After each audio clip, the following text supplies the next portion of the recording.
प्यारे बच्चों, स्वागत है आप सभी का इवनिंग की क्लास में। आवाज़ आ रही है आप सभी को? जी मैम। शिक्षण अधिगम की प्रक्रिया के अंतर्गत हम अपने प्रकरणों का अध्ययन कर रहे हैं और अपने प्रश्न पत्र में प्रविष्ट करने के लिए हमने जाना कि शिक्षा क्या है, मनोविज्ञान क्या है। और ये दोनों कॉन्सेप्ट सामान्यतः स्पष्ट होने के पश्चात, क्योंकि विशिष्ट ज्ञान के लिए आपको दोनों विषयों को गहनता से अध्ययन करना होगा, तो सामान्य अध्ययन करने के पश्चात हम प्रविष्ट हो चुके हैं शिक्षा मनोविज्ञान प्रश्न पत्र के अंतर्गत, और जिसके अंतर्गत हम जान रहे हैं कि क्यों शिक्षा मनोविज्ञान को अध्यापकों को तैयार करने की आधारशिला कहा गया, शिक्षा मनोविज्ञान को अध्यापक के लिए एक राजमार्ग कहा गया है, और ये एक ऐसा विज्ञान है जिसके अंतर्गत अध्यापक स्वयं को एक आदर्श अध्यापक के रूप में स्थापित करने वाली युक्तियों, प्रविधियों को सीखता है। हमने शिक्षा मनोविज्ञान के अंतर्गत कल अध्ययन किया कि शैक्षिक परिस्थितियों में जो व्यवहार मनुष्य के द्वारा निर्वहित किया जाता है या संचालित किया जाता है, उस व्यवहार के कारक, प्रेरक और नियंत्रक जो तत्व होते हैं, उनका अध्ययन करना शिक्षा मनोविज्ञान का कार्य है। शिक्षा मनोविज्ञान ने अपने लिए एक क्षेत्र निर्धारित कर दिया कि इसके अध्ययन का क्षेत्र केवल शैक्षिक पृष्ठभूमि ही होगी। वो शैक्षिक पृष्ठभूमि आपके व्यवहार को कैसे प्रस्तुत कर रही है, किस तरीके से प्रस्तुत कर रही है, और आपके व्यवहार के वो कौन कौन से तत्व हैं जो शिक्षा को प्रभावित करने का कार्य कर रहे हैं, शैक्षिक गतिविधियों को प्रभावित करने का कार्य कर रहे हैं, इसके संदर्भ में हम अध्ययन कर रहे हैं। और शैक्षिक पृष्ठभूमि में उत्पन्न होने वाली जो भी समस्या होगी, उनके निराकरण के लिए मनोविज्ञान अपने नियमों को, अपने जो सिद्धांत हैं, अपनी जो प्रविधियां हैं, विधियां हैं, उनको प्रेषित करेगा कि आप इन समस्याओं के निराकरण के लिए इन नियमों का, इन सिद्धांतों का पालन कर सकते हैं। फॉर एग्ज़ाम्पल के लिए मान लीजिए एक छोटा सा बच्चा अगर विद्यालय में गया, और विद्यालय में जाने के बाद अभी वो अपने प्री स्कूलिंग में है, और उस प्री स्कूलिंग के दौरान उसे नहीं पता कि जब कक्षा से बाहर जाना होता है और वहाँ अध्यापक उपस्थित है, तो अध्यापक की अनुमति लेना आवश्यक है, और जब आप वापस कक्षा में प्रवेश लेंगे तो आपको पुनः अनुमति लेना आवश्यक है। ये उसको भी जानकारी नहीं है। इसका कारण क्या है? चूँकि घर में जब हम लोग होते हैं, तो क्या हमें एक कक्ष से दूसरे कक्ष में जाने के लिए घर में परमिशन लेनी होती है, अगर हम अपने ही घर पे हैं? नहीं मैम। हम ऐसे ही उठ के चले जाते हैं। अगर वहाँ पर मान लीजिए आपको चाचा चाची के रूम पे जाना है या दादा दादी के रूम पे जाना है, तो अंदर प्रवेश आप आज्ञा लेकर करेंगे क्या उनके कक्ष में? हम ऐसे ही कर लेते हैं, क्योंकि हम अपना क्या मानते हैं? अधिकार मानते हैं। और उस अधिकार में कई बार ऐसा हो जाता है कि कुछ महत्वपूर्ण चर्चा चल रही हो, कुछ ऐसी बात चल रही हो जिसमें आप अचानक से प्रविष्ट हो गए हैं, और उस बात का जो मूल आधार है वो आपको पता ही नहीं है। आपने आधी अधूरी बात सुन ली, और आधी अधूरी बात सुनने के बाद जो आपके कान में पड़ा, उस आधी अधूरी बात को आप दूसरे कमरे में बैठे हुए अपने दूसरे, हो सकता है माता जी से या पिताजी से या चाची से ही या बुआ से ही या किसी से भी आप डिस्कस करने लगे, और आपकी जो आधी अधूरी बात गई है किसी अन्य के पास में, परिवार के, उस बात ने, उस छोटी सी बात ने घर में बहुत बड़ा विस्फोट उत्पन्न कर दिया। अर्थात आप खाने के लिए मिलने वाले थे और कुछ बात ऐसी छिड़ गई और वो आधी आपके कान में चली क्योंकि आप उस कक्ष में प्रविष्ट हो गए। और ऐसी स्थिति में आपने आधी बात, अरे वो तो ऐसा कह रहे थे, आपने कह दिया, तो उस अधूरी बात ने जो आप नहीं सुन पाए उसने पूरे घर में उस दिन का पूरा जो वातावरण है वो प्रभावित कर दिया और आप कहीं ना कहीं कारण बन गए रिश्तों में, जिसको कहते हैं तनाव उत्पन्न करने का। और आपका जो ये व्यवहार है, ऐसा व्यवहार चूँकि आप अचानक से प्रविष्ट हुए हैं, तो वहाँ पे अब आचार विद्यालय सिखाएगा। जब आप विद्यालय में जाएंगे तो विद्यालय ने अब आपको कहा कि भाई जब इन होते हैं तो आपको आज्ञा लेनी होती है, जब आउट होते हैं तो आपको आज्ञा लेनी होती है। बिना आज्ञा के आप प्रवेश नहीं करेंगे। अर्थात जब हम सभा में बैठे हैं और सभा में बैठकर हम एकदम से उठ के बाहर चले जाएं तो सभा का अपमान है। आप वहाँ परमिशन लेंगे, हो सकता है जो बोल रहा हो वो कुछ महत्वपूर्ण पॉइंट्स पे बोल रहा हो और अचानक से आपके इस तरीके से उठकर बाहर जाने से उसका ध्यान आपकी ओर चला गया, तो जो पॉइंट्स था वहाँ से डिस्ट्रैक्ट हो गया वो पॉइंट, और उस पॉइंट के डिस्ट्रैक्शन से जो वो बताना चाह रहा होगा, हो सकता है कोई अच्छा दृष्टांत आपको देना चाह रहा हो, कक्षा को देना चाह रहा हो, उसका ध्यान दूसरी तरफ चला गया। वैसे ही आप कक्षा में बिना आज्ञा के वो पढ़ा रहे हैं या बता रहे हैं या डिस्कशन चल रहा है, कुछ भी हो सकता है, गुरु क्वेश्चन कर रहा हो शिष्य से, वो आंसरिंग कर रहा हो, उठा हुआ हो, और एकदम से आप आए तो पूरी कक्षा जैसे ही दरवाजे के बाहर कोई आता है आपका ध्यान वैसे ही बाहर चला जाता है। आपका सिर अध्यापक से हटकर खिड़की से बाहर झांकने लगता है कि बाहर चल क्या रहा है। ऐसे में दरवाजे में अचानक से आकर और अचानक से आप प्रविष्ट हो जाओ तो वो स्थिति भी उचित नहीं होती है। तो वहाँ अब गुरु ने आपको एटिकेट्स सिखाने के प्रति जिम्मेदारी ले ली। उन्होंने कहा कि आप जब सभा में बैठे हैं तो आपको बाहर जाना, आप कहते हैं पानी पीने जाएं, वॉशरूम जाएं, और कोई इम्पोर्टेंट कॉल आ गई है उसे रिसीव कर लें। इस तरीके से आप तो पहले आज्ञा लेते हैं, उसके बाद आप चले गए। ठीक है, ऐसे ही आपको जब आप विद्यार्थी विद्यालय वातावरण में इसको सीखता है तो घर जाके उसे अप्लाई करता है।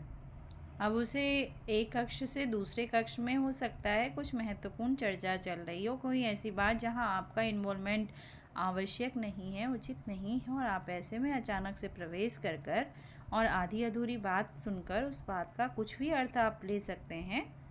ऐसी स्थिति में जब प्रवेश करते हैं तो हमेशा नॉक किया जाता है द्वार को कि मैं अंदर प्रवेश कर सकता हूँ या नहीं कर सकता, अनुमति है या नहीं है। इसका एक छोटा सा उदाहरण अगर मैं आपको देना चाहूँ तो आप जानते हैं कि जब श्री राम जी को 14 वर्ष का वनवास हुआ और माता जो कैकेयी है वो कोप भवन में बैठ गई थी, और कोप भवन में बैठने के उनके जो वरदान थे वो कारण थे, और वो जिद कर रही थी राजा दशरथ जी से। अब वो किसी से बात ही ना करे, और बात ही ना करे तो पहली बार राम जी जब उनके कक्ष में गए तो उन्होंने निर्देश दे रखा था माता कैकेयी ने कि भाई द्वारपाल को कि जब राम आए तो उसको आपको रोकना नहीं है, राम को सीधे ही मेरे कक्ष में प्रवेश होने की आज्ञा आपको दे देनी है, ये मेरा निर्देश है आपके लिए। लेकिन जब माता कैकेयी रुष्ट हो जाती हैं और राम जी उनको मनाने के लिए सीता जी कहती हैं कि माता बहुत रुष्ट हैं, और क्यों रुष्ट हैं वो कारण नहीं जान पा रहे हैं, इसीलिए चूँकि वह आपकी बात बहुत सुनती हैं, इसीलिए आपसे निवेदन है कि माता जी को उनकी रुष्टता का कारण जानकर उनको भोजन करवाइए, क्योंकि उनकी आयु भी अधिक हो रही है और समय से हमारे बड़ों का भोजन करना उचित है। तो द्वारपाल को वही जो कैकेयी माता हैं वो निर्देश देती हैं कि मुझे कोई डिस्टर्ब नहीं करेगा, और मेरा ये सख्त निर्देश है, कोई भी आए चाहे मुझे कोई डिस्टर्ब नहीं करेगा। वहाँ पे मंथरा अपना रोल अदा करती हैं और जानती थी कि राम माता कैकेयी को रुष्ट नहीं देख सकते हैं, उनको अत्यधिक पीड़ा होती है, और राम जब माता कैकेयी के समक्ष आएंगे तो माता कैकेयी भी पिघल जाएगी, तो जो युक्ति है वो फिर विफल हो जाएगी। ऐसी स्थिति में क्या जो मंथरा है वो उन द्वारपालों को कहती है कि देखो निर्देश है, किसी को का भी मतलब है किसी को भी, XYZ।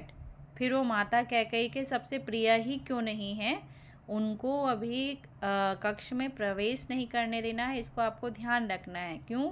क्योंकि उस समय जो समय मुझे मिलेगा उस समय मैं माता जो कैकेयी है, रानी कैकेयी है, उनका माइंड वॉश करूँगी और उसमें कुछ और नए पॉइंट्स इनपुट करूँगी, ताकि जिसको कहते हैं मिर्ची मसाला लगाना, उस कार्य को मैं डन करूँगी।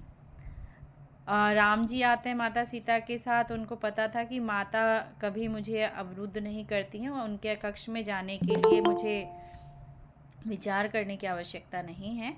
लेकिन द्वारपाल उन्हें रोक देते हैं और पहली बार ऐसा था कि जब द्वारपाल ने रोका वो असमंजस में पड़ जाते हैं। वो कहते हैं ऐसा नहीं माता ने कहा होगा, आप जाके पूछ के आओ उनको। और जैसे ही वो जाते हैं माता कैकेयी को पता चलता है। कैकेयी माता उनको डांटती है कि तुमने राम को क्यों बाहर खड़ा कर रखा है, मैंने निर्देश दे रखा है कि वो जैसे ही आए उसको तुरंत मेरे कक्ष के अंदर प्रवेश दे दिया जाए। और जैसे ही ये सुनते हुए मंथरा के कान में बात पहुंचती है तो वो कहती हैं कि भाई अब अगर राम अंदर आ गए तो मेरी जो योजना है वो सारी विफल हो जाएगी और जो रानी कैकेयी है जिनको कि कोप भवन में पहुंचाना है वो वहां नहीं जाएंगी, अपितु वापस अपने दैनिक दिनचर्या पे आ जाएंगी। तो ऐसी स्थिति में क्या किया जाए? तो वो कहती हैं कि देखिए रानी, आप रुष्ट हैं और रुष्ट हैं, ऐसे में राम आपको मना ले जाएंगे और जो आप अपने वचन चाहती हैं वो आप पूर्ति नहीं कर पाएंगी।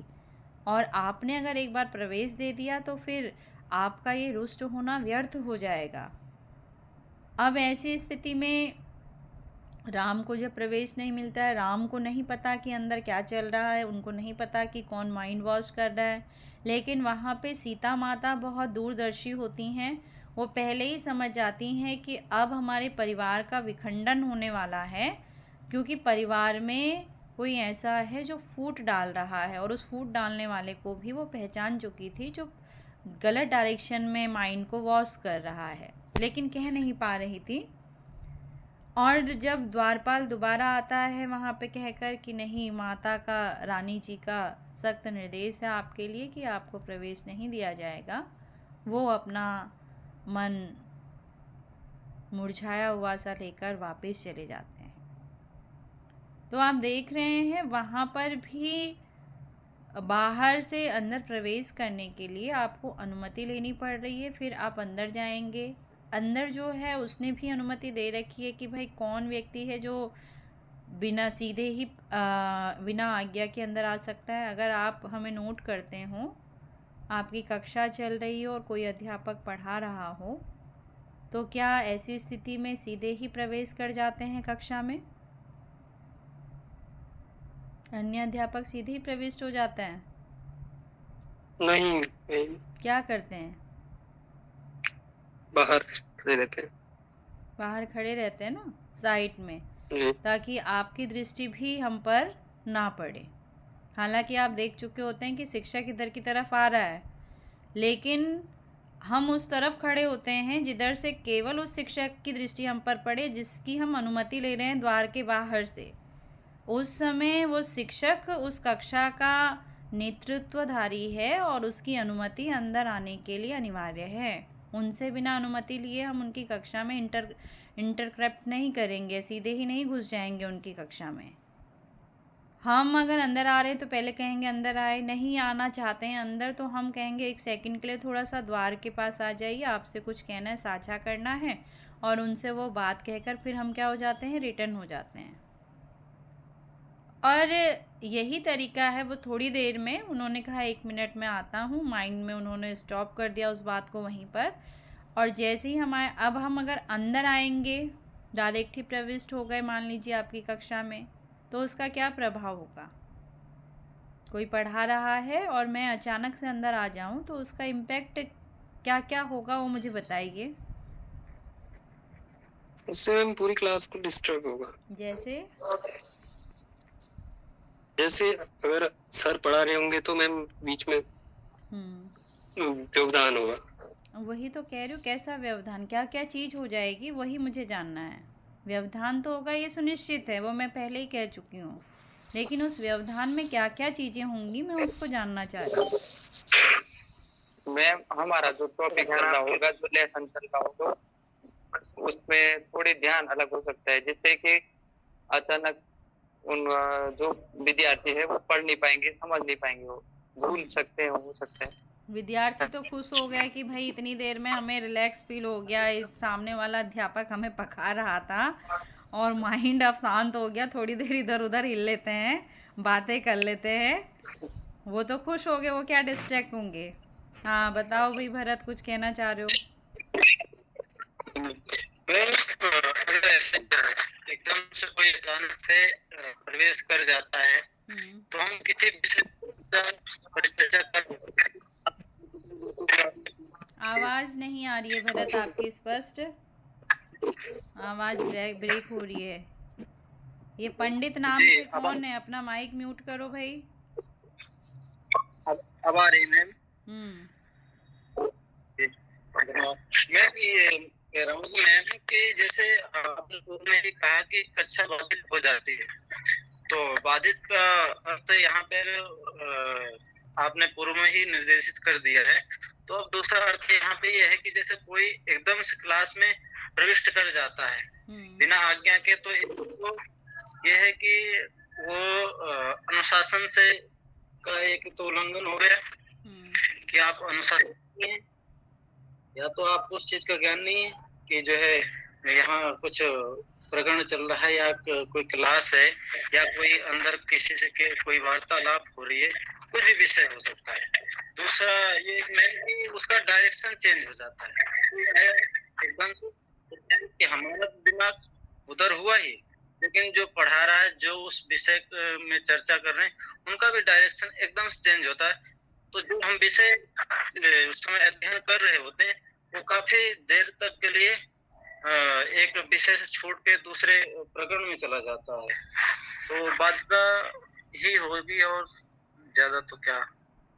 कोई और अन्य?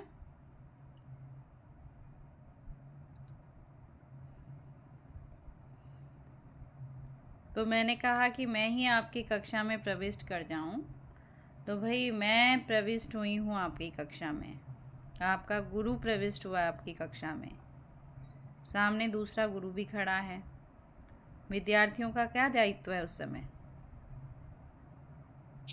हमें खड़ा होना है। ठीक है।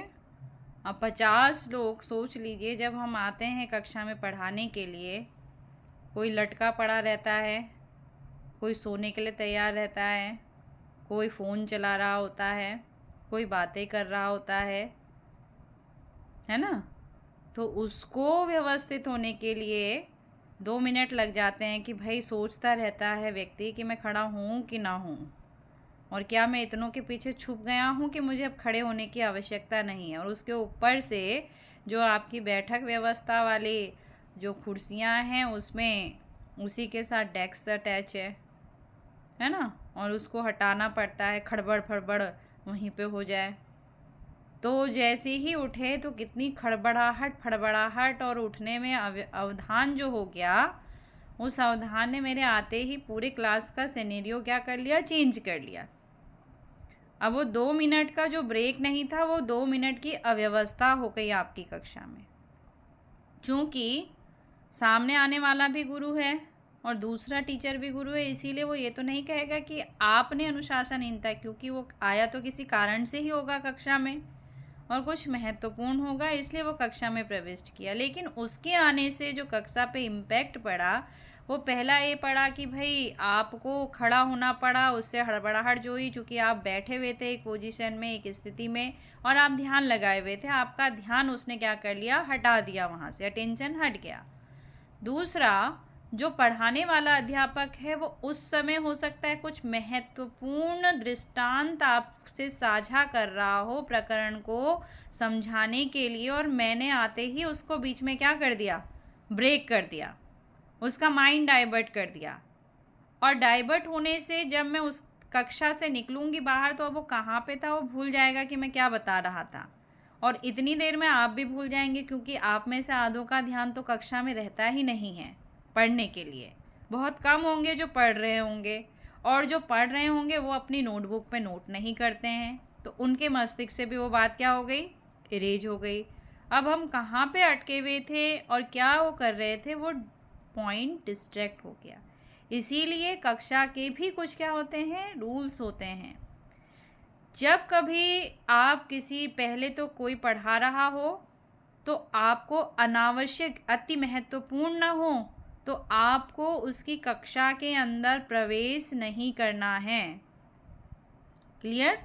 मंच में आगे बना हुआ है, आपको अगर प्रवेश करना है तो आपका प्रवेश का मार्ग जैसे करना है, आपको रहना है वहाँ पे और कुछ समझना है, सुनना है, आपको, आपसे प्रतीक्षा नहीं हो रही है, तो आप प्रवेश करेंगे पीछे के मार्ग से, दूसरा रास्ता जो होगा कक्षा का। और जाते ही चूंकि पीछे के मार्ग से आप प्रविष्ट हुए तो सबका ध्यान कहाँ होगा उस समय कक्षा में, पीछे की तरफ, पीछे की तरफ, मुंडी पीछे घूम जाएगी, आगे की तरफ, कहाँ होगा, आगे आगे की तरफ होगा। आपको साइलेंटली जाते ही कहाँ बैठ जाना है, पीछे आप बैठ जाइए। और उसके बाद जो सामने वाला अध्यापक है वो आपको देख चुका है, आपकी जो अभिवादन है उसको भी वो स्वीकार कर चुका है, आपको अभिवादन वो दे चुका है। जब आपको लगे कि भाई मुझे प्रवेश करना चाहिए, कुछ महत्वपूर्ण है तो कोशिश से कीजिए द्वार के बाहर से खड़े होकर आप अनुमति ले लीजिए। और कक्षा के अंदर प्रवेश करना है तो पहले उसकी अनुमति आवश्यक है कि भाई आपकी कक्षा में अनुमति है अंदर आने की, मुझे कुछ महत्वपूर्ण निर्देश प्रदान करना है। ये सामान्य सी छोटी सी चीज़ है लेकिन बहुत ही महत्वपूर्ण है, बहुत इम्पोर्टेंट है।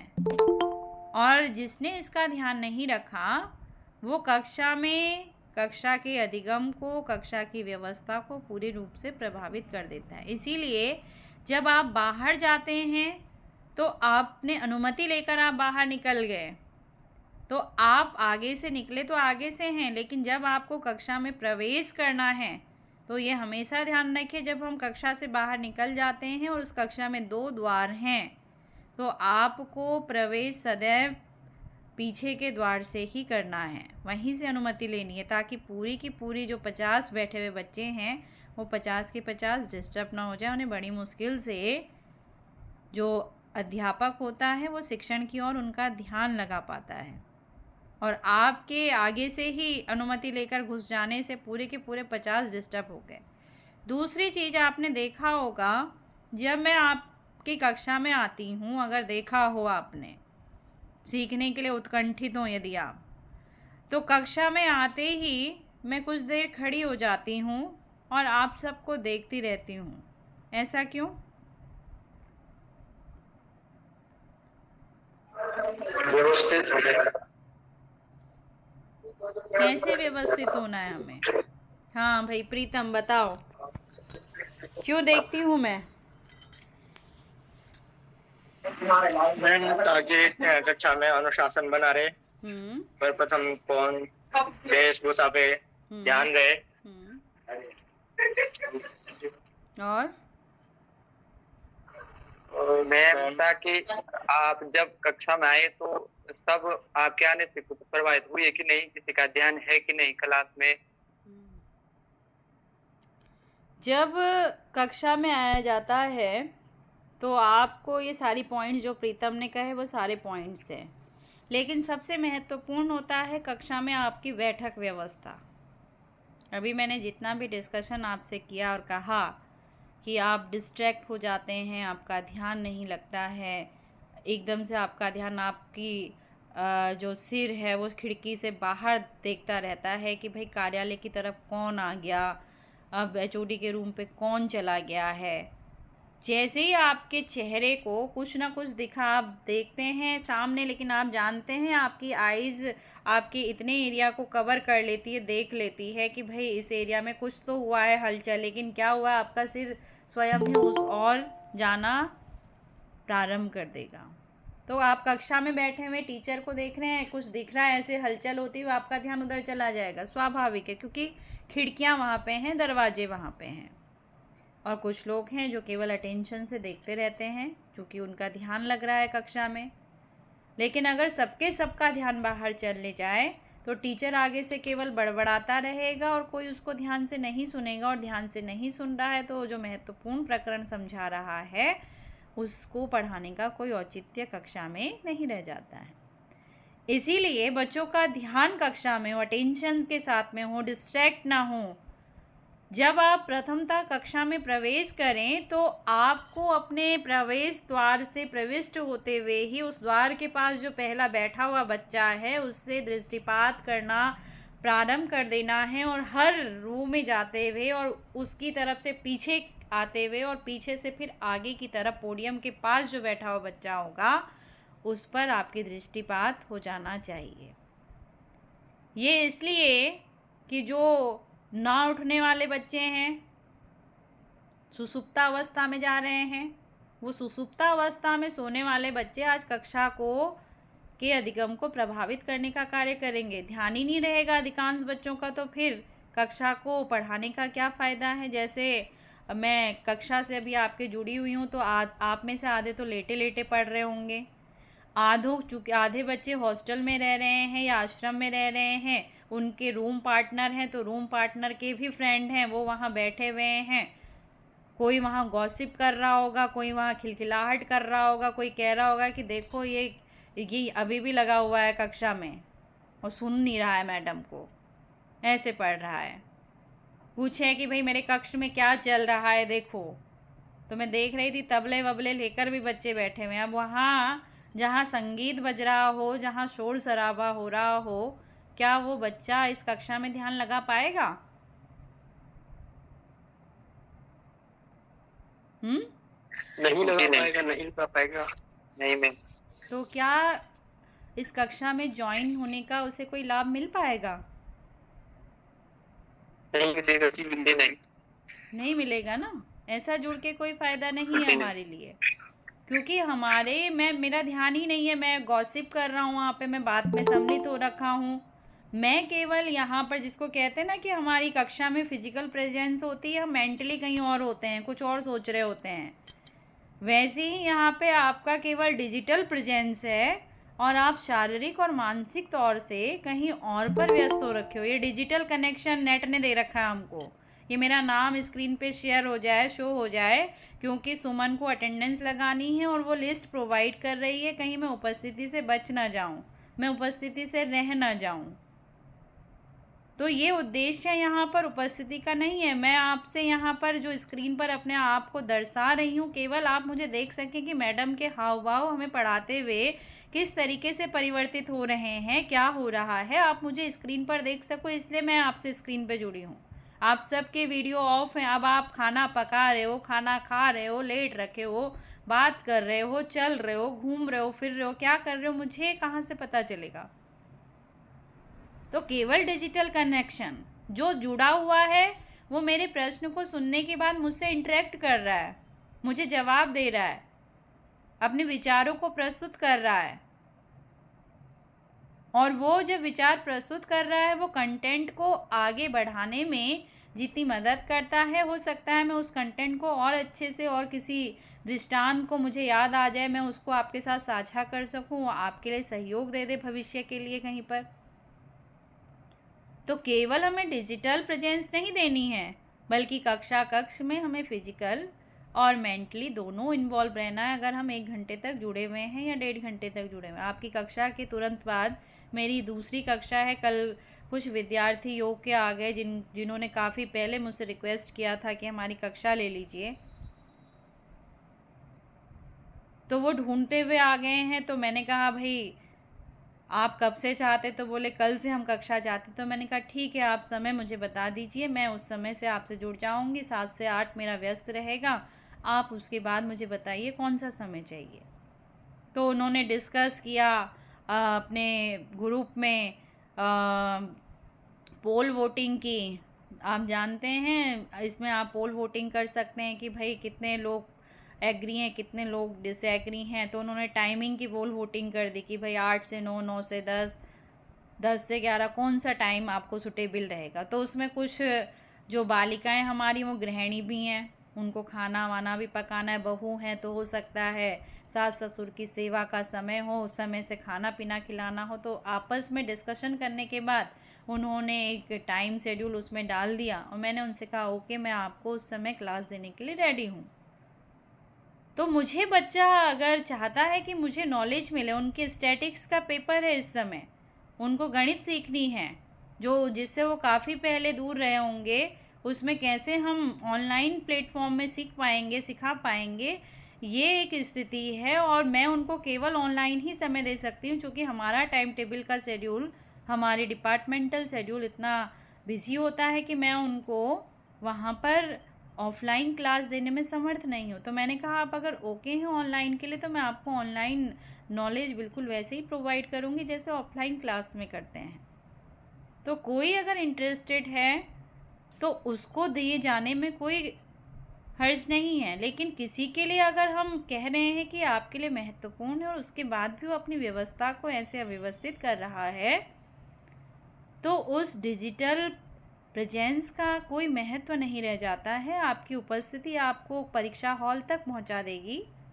स्वाभाविक है, आप मुझसे रोज़ जुड़ रहे हैं, मैं 2-4 नामों से परिचित हो रही हूँ, 2-4 चेहरों से परिचित हो रही हूँ और वो 2-4 चेहरे अपनी उपस्थिति दर्ज करवा रहे हैं। उसके अलावा कुछ एक नाम है, किसी ने अभी तक आज्ञा का पालन ही नहीं किया, अपना नाम ही चेंज नहीं किया अपने इस डिजिटल अटेंडेंस में, वही नाम रखा हुआ है। मैंने कहा अपनी कक्षा का नाम आप रखिए।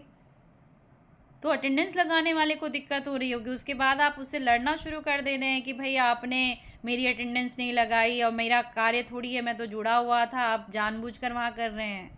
आपका क्या नाम प्रदर्शित हो रहा है, कैसे हो रहा है? अभी मैंने कहा है कौन है ये पंडित नाम से, तो उसका कोई नाम होगा कक्षा का, मैं नहीं पहचान पा रही हूँ। तो वो जो अटेंडेंस लगाने वाली हमारी छात्र अध्यापिका है वो कैसे अटेंडेंस लगा पाएगी? आप जब बोल रहे हैं, रिस्पॉन्स कर रहे हैं, तो अपना वीडियो ओपन कीजिए, मैं आपको देख पाऊँ कि कौन बात कर रहा है मुझसे, कौन मुझको रिस्पॉन्स कर रहा है, ताकि मैं आपको चेहरे से तो पहचान सकूं कि कौन अपनी अभिव्यक्ति मुझे देने का, मुझसे कनेक्ट करने की कोशिश कर रहा है। तो ये जब तक नहीं हो पाएगा जब तक आपका स्वयं का आत्म जो चिंतन है, आत्म प्रज्ञा है, वो आपको रिस्पॉन्स नहीं करती है कि भाई मेरा समय किस लिए है, हम क्यों यहाँ पर। आज का आपने देखा, पूरा शेड्यूल देखा होगा कितना हैट्रिक था, और इतने हैट्रिक शेड्यूल में भी अगर हम इवनिंग में जुड़ रहे हैं, आप तो अपना प्रतिभाग कर कर अपना उपहार लेकर सीधे चले आए, लेकिन उसके बाद की भी वहाँ व्यवस्था रही होगी, उसके बाद भी वहाँ कार्य रहा होगा, जैसे तैयारी की व्यवस्था रही होगी। आप सुबह आपका डोर देर से ओपन हुआ तो आपको चिंता हो गई कि हमको इतने टाइम पे बुलाया गया था और यहाँ पे डोर क्लोज हो रखा है लेकिन जैसे ही हम कक्ष के अंदर गए तो वहाँ आपने देखा बैनर वैनर, फूल माला सब पहले से व्यवस्थित, तो अपने आप थोड़ी लग गया वो, उसकी पूर्व संध्या में कुछ तैयारी की गई होगी। और अब जब पूरा कार्य हमने कर दिया, उसके इतने सारे वर्क हो चुके हैं, इतने सारे कंपटीशन एक साथ हो गए, तो उसके कुछ दस्तावेज के कार्य, उतने सारी सामग्री वहाँ पे थी, उसका पूरा व्यवस्थापन, उसके बाद कुछ और कार्य रहा होगा। उसके बाद भी आपके लिए अगर कक्षा के लिए समय निकाला जा रहा है और आपको कहा जा रहा है कि चूँकि आपने भी मेहनत की बहुत, अपने अपने क्षेत्र में आपने तनाव लिया, आपने प्रैक्टिस की और उसके बाद आपका प्रतिफल आपको मिला, और कुछ को अपना प्रतिफल नहीं मिल पाया लेकिन मोटिवेशन मिला कि भाई मुझे आगे और अच्छे से तैयारी करनी चाहिए और ये हमारे लाभ के लिए ही है। तो उसके बाद भी अगर हम जुड़ पा रहे हैं यहाँ पर, तो कुछ ना कुछ इम्पोर्टेंस तो है, किसी कारण से हम यहाँ जुड़े हुए हैं और इस कारण का जो लाभ है वो हमें भविष्य में मिलना है। उसका लाभ हमको इन फ्यूचर में एज ए टीचर जब हम होंगे तो उस समय हमको उसका लाभ दिखाई देगा, और कल के लिए आज हम बीजारोपण कर रहे हैं ताकि कल एक अच्छी फसल उग सके, और उसके लिए हम अपने तनाव को, अपने थकान को, सबको एक किनारे रखकर तब इस कक्ष में जुड़ रहे हैं। तो उसके बाद जब आप जुड़ रहे हो तो अपना एफर्ट्स उसमें आपको दिखाना होगा, और वही एफर्ट्स दिखाने के बाद जो शिक्षा मनोविज्ञान है कि कोई भी जो व्यवहार है वो कैसे घटित हो रहा है, किस तरीके से घटित हो रहा है, इस पर विशिष्ट चर्चा की बात हो रही है। आज की कक्षा में हम उस शैक्षिक परिस्थिति की बात कर रहे हैं जब हो सकता है कल को आप खड़े हों अपनी कक्षा में पढ़ाने के लिए और आपकी कक्षा एकदम से बाधित हो जाए और आप दोबारा से बच्चों को उस ओर लेकर ना जा सके। जैसे कोई गलती से आप पढ़ा रहे हैं और स्कूल में, चूँकि आप तो ट्रेडिशनल स्कूल से पढ़े हुए, मॉडर्न स्कूल में कई बार कुछ नटखट बच्चे होते हैं, वो जाकर बेल बजाकर आ जाएं, तो टीवी में दिखाया जाता है जैसे बेल बजी बच्चे क्या कक्षा में बैठे रहते हैं छोटे? नहीं, भाग जाते हैं। वैसे ही भाग जाते हैं ना। और ऐसी कोई हरकत कर दे और आप पढ़ा रहे थे कुछ, तो आपने देखा होगा कि मैं आपको कई बार टोकती हूँ कि भाई मैं अभी कक्षा में हूँ, तुम्हारी कॉपी क्यों बंद हो गई, ये बस्ता क्यों पैक हो गया? कहती हूँ या नहीं कहती?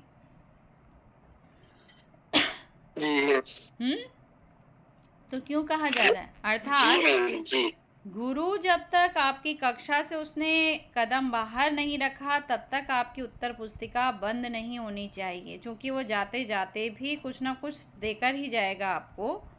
और ऐसी स्थिति में जब तक वो द्वार से बाहर प्रवेश ना हो तो आपको द्वार के बाहर नहीं निकलना है। ये एटिकेट्स के अंतर्गत आता है। जब तक, यानी कि पता चला कि एक द्वार से गुरु बाहर निकल रहा है, दूसरे द्वार से आप पहले ही बाहर निकल गए। शिक्षा के आचार के अंतर्गत आता है जब तक गुरु द्वार से बाहर ना निकले आप में से कोई द्वार के बाहर नहीं निकलना चाहिए। पहले उसे जाने दीजिए, उसके बाद आप उठिए, उसके बाद आपको 5 मिनट का ब्रेक मिलता है, आपको वॉशरूम जाना है, आपको पानी पीना है, आपको बॉडी पोस्चर को अपना मूवमेंट देना है क्योंकि आप वापस दूसरी कक्षा में ध्यान दे सकें। तो इसके लिए आपको ये इस एटिकेट्स का पालन करना होगा। लेकिन आप क्या करते हैं, एक किनारे से गुरु निकला, बाहर से भड़ाभड़ बाहर, ये बैड एटिकेट्स के अंतर्गत आ जाता है, व्यवधान के अंतर्गत। उसका ध्यान रखना है। जब भी आप कक्षा में आए तो मैं आपको देख रही हूँ अगर, तो इसका अर्थ है आपको व्यवस्थित हो जाना है बैठने के लिए। आप क्यों बिठाया जा रहा है ऐसे आपको? ताकि जो अगला आने वाला व्यक्ति होगा वो कक्षा को डिस्टर्ब ना करे कि मैं समझाने पे लगी हूँ और उसके बाद वो पीछे से आके साइलेंटली उन खाली चेयर्स पर बैठ जाए। अब आप क्या करते हैं, मान लीजिए आगे हरीश चंद्र बैठा हुआ है, तो हरीश चंद्र ने कह दिया भाई मेरे बगल में तो इसकी सीट है, जगपाल की सीट है। अब जगपाल अभी बाहर जा रखा है, उसका बैग पड़ा हुआ है, अब वो आधे घंटे के बाद आएगा तो उसकी उपस्थिति, उसकी सीट है ये, तो जगपाल अपने घर से सीट लेके आए हैं क्या? कक्ष में किसी की सीट निश्चित नहीं है। आपको देखना है कक्षा व्यवस्थित हो रही है, उसका बैग पीछे कीजिए, वहाँ पे आकर बैठ जाइए। तो आप क्या करते हैं, अगल बगल में वो बैठा हुआ है, उसकी फिक्स सीट हो गई है। अब कक्षा का कुछ भी हो, हमको उससे कुछ लेना देना नहीं है। ये कक्षा के शिक्षण को प्रभावित करने में अपनी महत्वपूर्ण भूमिका निभाता है। और आपको यदि चाहिए कि कक्षा का शिक्षण अधिगम प्रभावित ना हो तो अध्यापक के रूप में सबसे पहले जाकर आप लोगों को कक्षा की बैठक व्यवस्था को देखना चाहिए कि बैठक व्यवस्था उचित है या नहीं है। मान लीजिए बहुत गर्मी हो रही है और पंखे किसी किसी के सिर के ऊपर आ रखे हैं, तो ये थोड़ी है कि सारा झुंड जाके उन पंखों के नीचे जाके बैठ जाएगा और बाकी सीटें वैसी खाली रहेंगी। आपको अधिगम ग्रहण करना है, पंखे चले हुए हैं, सब कुछ हो रखा है, तो आपको जाकर वैसे ही व्यवस्थित बैठना है जैसे बैठने की व्यवस्था है। अगर आप इसका ध्यान नहीं रखेंगे तो आप कितना भी अच्छे से पढ़ा लीजिए, कैसा भी प्रयत्न कर लीजिए, आप विद्यार्थियों तक अपने प्रकरण को नहीं पहुंचा पाएंगे। तो उन छोटे छोटे पॉइंट्स का टीचिंग में बहुत इम्पोर्टेंस होता है। आपको नॉलेज कितना है सब्जेक्ट का, ये तो है इम्पोर्टेंट क्योंकि ये सर्वोपरि है, लेकिन आप उस नॉलेज को जब प्रोवाइड कर रहे हैं तो उस प्रोवाइड करते हुए इन्वायरमेंट जो बनाना होता है शिक्षण के लिए, पढ़ाने के लिए, उस छोटे छोटे पॉइंट्स का बहुत ही महत्वपूर्ण भूमिका होती है। उस भूमिका को आपको बनाना होता है और जब आप उन चीज़ों का ध्यान रखते हैं, यानी उन बैरियर्स को तोड़ते रहते हैं। जैसे कल मैं देख रही थी, किसी बच्चे ने समूह में भेज रखा था कि संस्कृतज्ञ हम हैं, और उसने स्टेप बता रखे थे, सीढ़ियाँ बता रखी थी। मैं सीखना चाहता हूँ, मेरे अंदर सीखने का प्रेरणा है, मुझे कठिनाई होती है, मैं सीख सकता हूँ, ऐसे अलग अलग स्टेप बता रखे थे। और जब मैं सीखना और करना चाहता हूँ तो मैं लक्ष्य को पा जाता हूँ, मैं अपने उद्देश्य को प्राप्त कर लेता हूँ। जब हम आगे लर्निंग का कॉन्सेप्ट पढ़ेंगे तो वहाँ यही स्टेप आएंगे जो संस्कृत में किसी बच्चे ने आपको समूह में भेज रखे थे। वो एक चित्र नहीं है, बल्कि उस चित्र के उस सीढ़ियों में अंतिम पायदान में हमको कैसे पहुँचना है, उस पायदान में पहुँचने का वो मार्ग है। और वैसे ही मार्ग आपको एज अ टीचर कक्षा कक्ष में निर्वाहित करना होता है, यदि आप वास्तविक रूप से चाहते हैं कि प्रकरण व्यक्ति के मन, मस्तिष्क और आत्मा में अपना प्रभाव छोड़ जाए, वो उसको समझ सके, वो उसको अंडरस्टैंड कर सके, वो उसमें अपना चरितार्थ उसको कर सके और चरितार्थ कर कर उसको प्रेजेंट कर सके उस तरीके से, तो आपको उस इन्वायरमेंट को क्रिएट करना होगा जो इन्वायरमेंट आपके अधिगम को प्रभावित करेंगे। कहने के लिए छोटी सी बात है कि आप कैसे बैठे हुए हो, लेकिन अगर आप ध्यान नहीं देंगे तो आपके ध्यान न देने से कल जो लटका हुआ था चेयर पर, परसों वो सोने लगेगा। जिसके पैर के ऊपर पैर है, कल वो दूसरे के चेयर के ऊपर पैर रखकर बिल्कुल आराम से लेट कर पढ़ने लगेगा। और ये अधिगम की स्थिति नहीं होती है कि आप ऐसे तरीके से सीख पाएँ। आपने बड़े बुजुर्गों को देखा होगा, या तो बैठे हुए तो ज़मीन पर बैठकर अध्ययन करो, या बैठे हुए तो डेस्क और चेयर पर बैठकर अध्ययन कीजिए। ऐसा नहीं कि हमने ठंडी हो रही है अधिकांश और हमने रजाइयाँ भी ओढ़ ली, हमने कंबल भी ओढ़ लिया, हम ध्यान रख रहे हैं कि हीटर लगा हुआ है कि नहीं लगा हुआ है, और ठंडी ठंडी हो रही और रजाई कंबल ओढ़ोगे तो वो तुम्हें कहेगी कि पढ़ाई करो। मैम, तो आज की भौतिक वस्तुओं का निर्माण क्यों है जो आजकल नई चीजें बनी है? क्या प्रश्न किया मैंने अभी? क्या वो रजाई गद्दे आपको कहेंगे? नहीं जी। क्या रिस्पॉन्स देगा वो आपको थोड़ी देर के बाद? नहीं मैम, उसके बाद नींद आनी शुरू हो जाएगी, जैसे कि मेरे को लग रहा है अभी। स्वाभाविक है।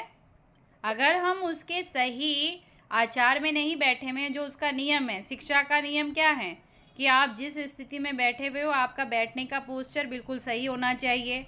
मैं अगर लेट लेट के पढ़ रही हूँ तो थोड़ी देर के बाद, चूँकि मैं आपको सुन रही हूँ, तो मुझे लेटे बैठे बैठे क्या आ जाएगी? नींद आ जाएगी। मैं रजाई के अंदर हूँ और ठंडी अधिक हो रही है, थोड़ी देर के बाद मुझे वो सुकून दे रही है रजाई, तो मैं सो जाऊँगी। तो ये स्थिति क्या है? शिक्षण के लिए नहीं है। उस समय आपको अपने शरीर को, अपने मस्तिष्क को तपाना होगा, घिसाना होगा, समस्याओं को झेलना होगा, तब जाके आप अधिगम कर पाएंगे। अब यहाँ पे एक प्रश्न उठा कि भाई फिर भौतिक वस्तुएं क्यों बनाई गई हैं? भौतिक वस्तुएं बनाई तो हमारे लिए गई हैं, लेकिन हम जिस चीज़ को जिस समय ग्रहण कर रहे हैं उस चीज़ को उस समय उसके नियम के तहत चलना स्वाभाविक है। विद्यार्थी के लिए नहीं बना हुआ है कि वो रजाई के अंदर घुसकर पढ़ाई करे। उसके लिए यही बना हुआ है कि अब आप आते हैं तो आपके लिए डेस्क चेयर है, उसमें बैठिए और अपने शरीर के लिए उत्तम वस्त्रों का आपको सज रहना है कि भाई इनर अच्छे से पहनिए, जिससे जितनी, क्योंकि आपको 4-5 घंटे बैठी ही हुई स्थिति में रहना है और अधिगम करना है, लेट के अधिगम नहीं करना है। तो ऐसी स्थिति में आपको अपने बॉडी के टेम्परेचर को खुद ही मेंटेन करना होगा, जितना एक सामान्य मनुष्य का टेम्परेचर ठंडी चीज़ को झेल जाता है। तो उस समय आपको उस चीज़ का ध्यान, घर जाकर आप अपनी बॉडी को, आप एक ड्रेस में रहते हैं, घर जाकर आप अपनी ड्रेस को चेंज कीजिए, रिलैक्स मूड में आइए, रिलैक्स वस्त्रों में आइए, और सामान्यतः उसके बाद हाथ पैरों को धुलकर स्नान कर कर अपने आप रजाई के अंदर जाइए, सो जाइए। उससे कोई फ़र्क नहीं पड़ेगा। आपने निश्चित किया होगा कि मैं 2 घंटे सोऊंगा, आराम करके रिलैक्स हो जाऊंगा, माइंड फ्री हो जाएगा मेरा, फिर मैं वापस जब पढ़ने के लिए बैठूंगा तो पढ़ते समय मैं वापस अपनी ऐसी सुविधा का ध्यान नहीं रखूंगा कि भाई मुझे रजाई मिली हुई है कि नहीं मिली हुई है। आप ये ध्यान रखेंगे कि मेरे लिए पढ़ने की स्थिति उपयुक्त क्या है। क्लियर? तो एक सामान्य सी चीज़ है, और इस सामान्य सी चीज़ में अगर हम छोटी सी चीज़ का ध्यान नहीं रख रहे हैं तो वो स्थिति हमको उस वातावरण को निर्मित नहीं करने देती है जो हम चाहते हैं बनाना। शिक्षक को स्वयं ही अपनी कक्षा की व्यवस्था के इन छोटे छोटे पॉइंट्स को ध्यान में रखना होता है, और जब वो इन पॉइंट्स को ध्यान में रख रहा होता है तो उसके बाद उसकी कक्षा स्वयं ही व्यवस्थित होना प्रारंभ हो जाती है। अगर मैं ये ध्यान न दूं कि आप मुझसे आवश्यक प्रश्न पूछ रहे हैं या अनावश्यक प्रश्न पूछ रहे हैं, प्रकरण के इतर प्रश्न पूछ रहे हैं या प्रकरण के अंदर प्रश्न पूछ रहे हैं, जो मैं पढ़ा रही हूँ उसको समझ रहे हो या उससे कुछ और भिन्न समझकर कक्षा को उलझाने का प्रयत्न कर रहे हो, अगर मैं इसको बिना समझे हुए आपको हर चीज़ का रिस्पॉन्स देने लगूं तो आप में से कई सारे केवल कक्षा का आनंद लेने के लिए बैठे हुए हैं, दूसरे स्वरूप में कि कब सारे बच्चे हंसने खिलखिलाने लगें, कक्षा का मजाक उड़ जाए, कक्षा विभत्स रूप में हो जाए, कक्षा का स्वरूप चेंज हो जाए। तो आपको इसके लिए समय नहीं है, इस चीज़ के लिए अवसर नहीं है कि इस तरीके के अनावश्यक चीज़ों को क्या किया जाए, यहाँ पर महत्व दिया जाए। क्लियर हो रहा है? तो ये आपको पहचान करना, हर प्रश्न आवश्यक नहीं होता है। कक्ष की व्यवस्था के लिए इस चीज़ पर भी अध्यापक का विशेष ध्यान होना चाहिए। प्रश्न मैंने जगपाल को कहा कि भाई आपने प्रश्न को शायद ठीक से सुना नहीं, अभी कुछ और चल रहा है और आप प्रश्न किसी और चीज़ का उठाकर लेकर यहाँ पे आ गए। हम जिस चीज़ पर डिस्कस कर रहे हैं उस पॉइंट को देखिए, उसको समझने का प्रयत्न कीजिए और उसके अंदर से आप उसका एक एरिया है उसमें आप जानने का प्रयत्न कीजिए, क्योंकि आप केवल स्वयं के प्रतिनिधि नहीं हैं, आप इस कक्षा में जुड़े हुए उन 50 बच्चों के प्रतिनिधि हैं जो आपके मुख से उस प्रश्न को बोल रहे हैं। इसीलिए प्रश्न ऐसा बोलना है जो 50 के 50 को उसका क्या दे जाए, समाधान दे जाए। तो प्रश्न पूछने वाला तो केवल एक होता है, लेकिन उसका उत्तर केवल एक को तो नहीं मिलता। मिलता है क्या एक को?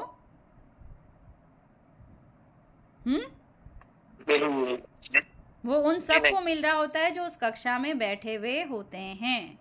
तो इस चीज़ का भी हमको विशेष रूप से क्या रखना होता है, ध्यान रखना होता है। तो ऐसी कई सारी शैक्षिक परिस्थितियां हैं जिनमें कक्षा के अंदर कई सारी बाधाएं उत्पन्न होती हैं और उन बाधाओं का निराकरण कैसे करना है, शिक्षा मनोविज्ञान इसमें अपना विशेष प्रभाव डालकर अपनी बात को कहता है। जिस पे हमने अध्ययन किया कि 5वीं सदी से लेकर 19वीं सदी तक इसका इतिहास चला और फिर 20वीं सदी में यह आधुनिक शिक्षा मनोविज्ञान के रूप में हमारे पास आ गया। 5वीं सदी के महत्वपूर्ण दार्शनिक रहे प्लेटो। प्लेटो ने अपने उस कालखंड में कहा कि शिक्षा मनोविज्ञान बौद्धिक क्षमताओं और अभिक्षमताओं का अध्ययन करता है, और ऐसे पहले वो फिलोसफर थे जिन्होंने फिलोसफर होते हुए साइकोलॉजी के 2 कॉन्सेप्ट की ओर अपना ध्यान आकृष्ट किया और सारे समाज को कहा कि भाई बौद्धिक क्षमताएं और क्षमताएं आपकी शिक्षा को, आपके अभिव्यक्ति को प्रभावित करने का कार्य करते हैं। आज आप मंच पे सुन रहे होंगे, अगर भाषण आप सभी ने गंभीरता से सुना, मुझे एक चीज़ अपनी बहुत अच्छी लगती है, वो ये है कि मैं वक्ता कैसी हूँ ये मुझे नहीं पता, लेकिन मैं एक श्रोता बहुत अच्छी हूँ। जब मैं कहीं पर बैठी हुई होती हूँ तो मैं बहुत गंभीरता से बोलने वाले के विचारों को सुन रही होती हूँ, क्योंकि हर व्यक्ति के मुख से कुछ ना कुछ ऐसा अच्छा एक वाक्य मुझे मिल जाता है जिसे मैं अपने स्टोर रूम में स्टोर कर लेती हूँ। वो है माइंड का स्टोर रूम, मन का स्टोर रूम, आत्मा का स्टोर रूम। तो मैं गंभीरता से उसको सुनकर वो क्या कहना चाह रहा है उस एक बात को ग्रहण कर लेती हूँ जो मेरे लिए महत्वपूर्ण होती है। तो आज अगर आप सभी को गंभीरता पूर्वक सुन रहे हो तो आपने देखा हो हर किसी के अंदर बोलने की जो क्षमता थी वो अलग थी।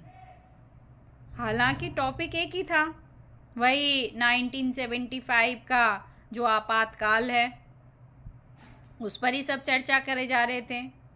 वही बोल रहे थे कि भाई उस समय की जो राजनीतिक व्यवस्था थी और हमारा जो उस समय का मुखिया था वो व्यक्तिगत हितों की बात कर रहा था। वही बात कह रहे थे कि भाई कब आपातकाल लगता है, किस स्थिति में लगता है और किन स्थितियों का ध्यान नहीं रखा गया।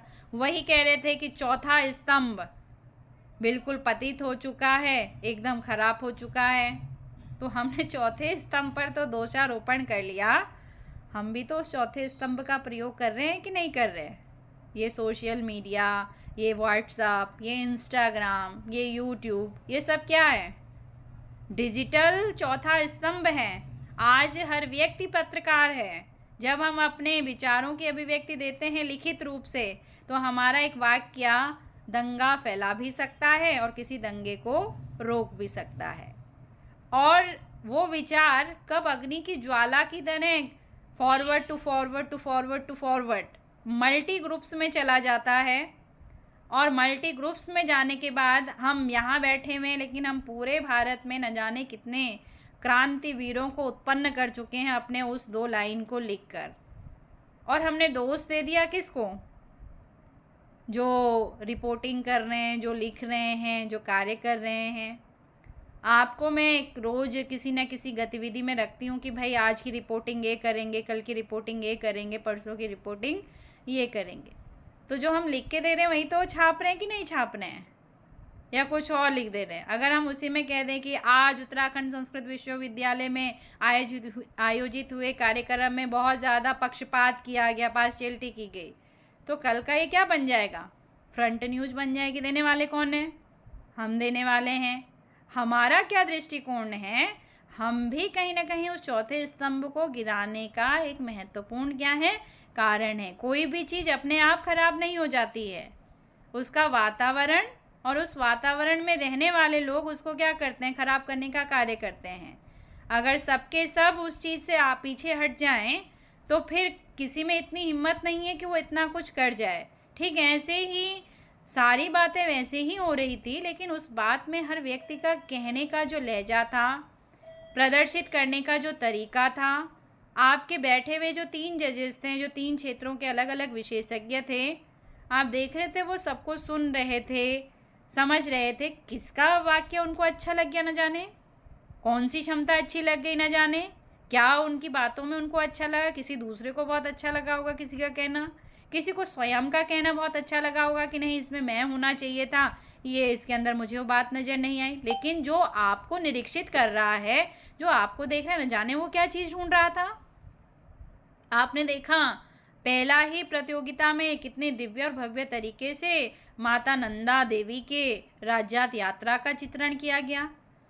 अब उन बच्चों में से अगर आपने ध्यान दिया हो तो उसमें 14 लोग थे, क्राइटेरिया 10 का था, और विद्यार्थी तो वही करेगा जो अध्यापक कहेगा, जो कि वह अध्यापक का आचरण करता है, अध्यापक के निर्देश का पालन करता है। अब उसमें से जजेस ने कह दिया कि भाई निर्देश दीजिए कि 10 ही लोग कहाँ चढ़ेंगे, मंच पे चढ़ेंगे। और तुरंत जैसे ही निर्देश मिला तो हर बच्चा सोचने लगा टीचर किसको बाहर करने वाला है, टीचर किसको बाहर करने वाला है। ऐसे में एक लड़की की बारी आ गई, और जैसे ही टीचर ने उसके तरफ हाथ ही बढ़ाया था कि उसके आंसू इस तरीके से निकले कि भाई नहीं नहीं मैम, मैं नहीं नहीं नहीं मैम। सोचिए एक छोटे बच्चे के मन पे क्या प्रभाव पड़ रहा है। इसका अर्थ क्या है? केवल उद्देश्य ये नहीं है कि आपको प्रतिभाग कराना है। वो जो कागज आपको दिया गया है उस कागज को गंभीरता से तो पढ़िए। समय बहुत कम था। वो जो सारे मंच पे चढ़े हुए तो बच्चे कह रहे थे मैम हमें एक ही दिन मिला था, एक ही दिन में हमने तैयारी की। सोचो जो एक दिन में इतना अच्छा कर सकता है, अगर उसको 1 महीना दिया जाता और प्रैक्टिस करवाई जाती तो वो कितना अच्छा कर सकता था। और उस एक दिन के उसमें उनका मन, आत्मा, बच्चा पूरा आत्मा लगा देता है, अपने प्राण लगा देता है उस चीज़ को करने के लिए। मैं भले ही आप पे जोर कर रही हूँ, मैं आपको फोर्स कर रही हूँ, लेकिन जब आप मंच पे चढ़े होंगे तो आपने अपनी जान ही लगाई होगी। बिना जान लगाए हुए आप नीचे नहीं आए होंगे मंच से। भाई अब तो हम चढ़ ही चुके हैं सीमा पे, तो अब आएंगे तो 2-4 को गिरा कर ही आएंगे। जिसने जिस दायित्व को लिया उसने उस दायित्व में अपने प्राण लगा दिए। अब रिजल्ट चाहे अच्छा हो या बुरा हो उससे हमें कोई अभी लेना देना नहीं है, लेकिन मुझे जो दायित्व हुआ, चाहे मुझे फोर्स से दिया गया, जैसे भी दिया गया, दबाव बना के दिया, डरा के दिया गया, जैसे भी दिया गया, मुझे वहाँ पहुँचा दिया गया है। तो ऐसे भी हमारे बच्चे रहे कि जो अचंभित थे कि भाई हमने तो कल्पना ही नहीं की थी कि हम जीत पाएंगे, और हमें क्या मिल गया है? पुरस्कार मिल गया है। वो जो प्रतिभा है उसी प्रतिभा को तो बाहर निकालने का काम शिक्षा का है। उसी की बात तो विवेकानंद जी ने कही कि पूर्वनिहित पूर्णता की पूर्ण अभिव्यक्ति ही शिक्षा है। जो पहले से विराजित है उसे बाहर प्रकट कीजिए, उसे निकाल के लेके आइए, उसको दर्शाने का काम कीजिए, उसे प्रदर्शित कीजिए। मैंने एक बच्चे के लिए कहा कि ये बच्चा पिछली बार किसी नुक्कड़ नाटक को लेके आया था, मुझे झांकी नज़र आ रही, उसने कुछ ऐसा मंच पे किया होगा, कहा होगा, प्रदर्शित किया होगा, शिक्षा दी होगी, इसलिए वो मेरे मस्तिष्क में रह गया। 1 साल के बाद न जाने कहाँ का बच्चा, लेकिन उसका चेहरा मुझे याद हो रहा है। वो कह रहा है कि जी मैं वही हूँ, और आज मंच पे आके अपनी अभिव्यक्ति अगर दे रहा है तो वो अभिव्यक्ति, आपकी अभिव्यक्ति, किसी दूसरे की अभिव्यक्ति भिन्न भिन्न थी। तो इसका अर्थ क्या है? बुद्धि की जो शक्ति है, बुद्धि में जो पावर है, वो सब में एक समान नहीं होती है। सब में क्या होती है? अलग अलग होती है। किसी में कुछ ज़्यादा होती है, किसी में सामान्य होती है और किसी में बहुत कम होती है। और जिसमें जिस तरीके की शक्ति है उसे उसी तरीके का वातावरण देकर विकसित करने का काम शिक्षा का है, और उस शिक्षा को देने का काम शिक्षक का है। तो ऐसी स्थिति में प्लेटो ने कहा कि जो बौद्धिक क्षमताएं होती, जो अनंत है हमारे अंदर, कई सारी हैं, हमारे अंदर जो शक्तियां विराजित हैं उसका हमने 0.1% ही यूज किया है मनुष्य होने के नाते। अगर हम उसका 100% यूज करेंगे तो हम न जाने किस ब्रह्मांड की रचना कर देंगे। सोचिए, उस छोटे से 1% में हमारे वेद के रचयिता हो गए, हमारे पुराणों के रचयिता हो गए, हमारे इतने अच्छे अच्छे साहित्यकार हो गए हैं, इतने अच्छे व्याकरणविद हो गए हैं, वो 1% बुद्धि के प्रयोग से। 99% तो हमारा यूज ही नहीं हुआ पाठ बुद्धि का। इतनी सारी पावर हमारी बुद्धि के अंदर है। आप देखते हैं कोई छोटा सा बच्चा कैसे लकड़ी के प्लेन को उड़ा देता है आकाश में, और वो भी गांव की मिट्टी में खेलने वाला बच्चा। ऐसी कौन सी पावर उसके अंदर आ गई? आप देखते हैं छोटा सा बच्चा किसी को, अगर आपने देखा हो सोशल मीडिया पे वीडियो, तो एक छोटा सा बच्चा भारत में सबसे छोटा प्रोफेसर होने की उपाधि ले चुका है। वो एज अ प्रोफेसर, जिसके लिए हम इतनी बड़ी बड़ी डिग्रियां लेते हैं और फिर जाकर टेस्ट फाइट करते हैं, फिर इंटरव्यू फाइट करते हैं, पैनल को फाइट करते हैं, फिर जाके हम किसी प्रोफेशन में आते हैं, प्रोफेसर बन पाते हैं। वहाँ एक छोटा सा बच्चा बचपन में ही प्रोफेसर बन गया और बड़े बड़े इंडस्ट्रियल को, बड़े बड़े इंस्टीट्यूट में जाकर वो लेक्चर प्रोवाइड करता है, जो कि कम से कम 10, 12, 13, 14 साल का बच्चा हो। और उसके पीछे इतनी VIP गार्ड्स होते हैं उसके प्रोटेक्शन के लिए, उसकी कार होती है, वो उतरता है, उसके लिए VIP डेलीगेट्स होते हैं उसको रिसीव करने के लिए, उसका स्वागत, उसे मंच पे बिठाया जाता है, जहां हम बड़े बड़े अधिकारियों को कहते हैं, आमंत्रित करते हैं कि आप आइए, हमारे कार्यक्रम की शोभा बढ़ाइए। वहाँ उस 14 साल के बच्चे से वो भाषण नहीं सुन रहे हैं, बल्कि कक्षा दिलवा रहे हैं, लेक्चर दिलवा रहे हैं। उसके अंदर कौन सी प्रतिभा आ गई ऐसी? कई सारों को आपने देखा होगा, हाथ पैर नहीं होते हैं, लेकिन कई सारी एक्टिविटीज़ वो डन कर लेते हैं, क्रियाओं को कर लेते हैं। उनके अंदर कौन सी प्रतिभा आ गई? तो बुद्धि में अनंत क्षमताएं हैं। उन क्षमताओं में हम किस क्षमता को विकसित होने का अवसर और वातावरण दे रहे हैं, जिसको हम विकसित होने का वातावरण, विकसित होने के अवसर प्रदान करते हैं, वही हमारी भविष्य की अभिक्षमता में कन्वर्ट हो जाती है। आप सब अपनी शिक्षा की शक्ति को बढ़ाने के लिए, शिक्षक की शक्ति को बढ़ाने के लिए, अपने में अभिक्षमता को विकसित करने के लिए इन 2 वर्षों तक हमसे जुड़े हुए हैं, ताकि हम सीख सकें कि हम एक अच्छे अध्यापक कैसे बन सकते हैं, हम विद्यार्थी तक अपने प्रकरण को उत्तम तरीके से कैसे पहुंचा सकते हैं, हम विद्यार्थियों को उत्तम तरीके से अभिव्यक्ति का माध्यम कैसे दे सकते हैं। कल हमारे पास एक विद्यार्थी आया, हमारा पूर्व छात्र, जिसने तीसरी गवर्नमेंट जॉब को अप्लाई किया है। सोचिए, यहाँ 1 मिलनी मुश्किल हो रखी है, वो तीसरी गवर्नमेंट जॉब पे आ गया है इन 1-2 वर्षों में। अभी ज़्यादा समय नहीं हुआ है उसे पास आउट हुए। 2 गवर्नमेंट जॉब उसकी सेंट्रल स्कूल में लगी हैं, वो भी अच्छी स्कूल में, किंतु उसको स्थान अति दूर मिल रहा था। अरुणाचल प्रदेश था या मिजोरम था, वो वहाँ नहीं जाना चाहता था। उसने वहाँ ज्वाइन किया, उसको नहीं परिवेश सुटेबल हुआ, तो उसने दूसरी जॉब को ज्वाइन कर लिया। और दूसरी जॉब से वो वर्तमान में अपने उत्तराखंड में अपने ही क्षेत्र में स्थापित हो गया है LT के टीचर के रूप में, कि भाई अपने घर के पास अपने माता पिता की सेवा, अपने क्षेत्र की सेवा करने का अवसर मिलेगा। वो अपनी तीसरी जॉब के लिए अपना कैरेक्टर सर्टिफिकेट लेने के लिए डिपार्टमेंट में कल आ रखा था। और कहा ये मेरी तीसरी गवर्नमेंट जॉब है।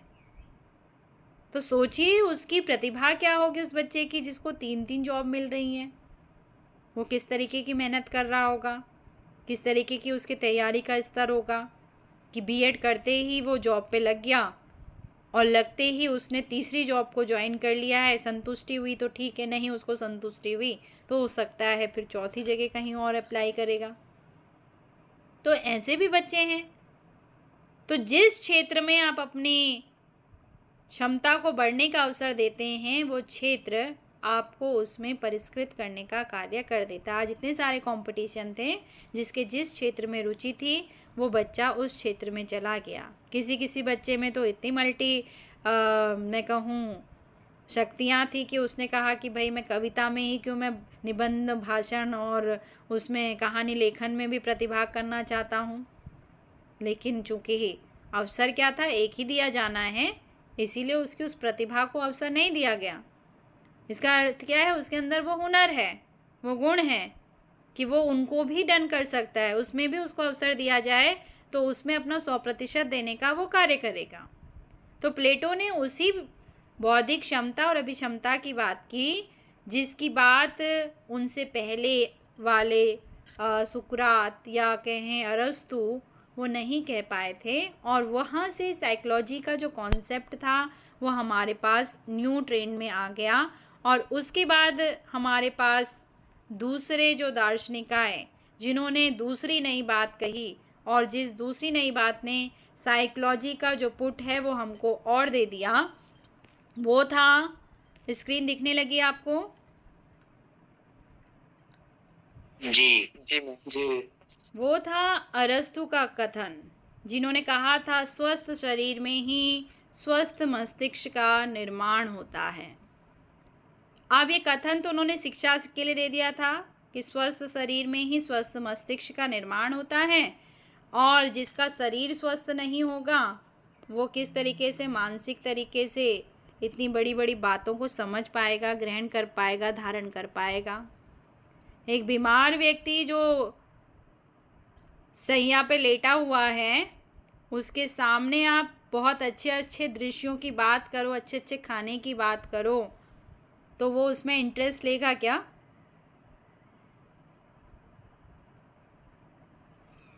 नहीं, क्यों नहीं लेगा? नहीं, क्यों नहीं लेगा? क्योंकि उसके पास पैसा ही नहीं।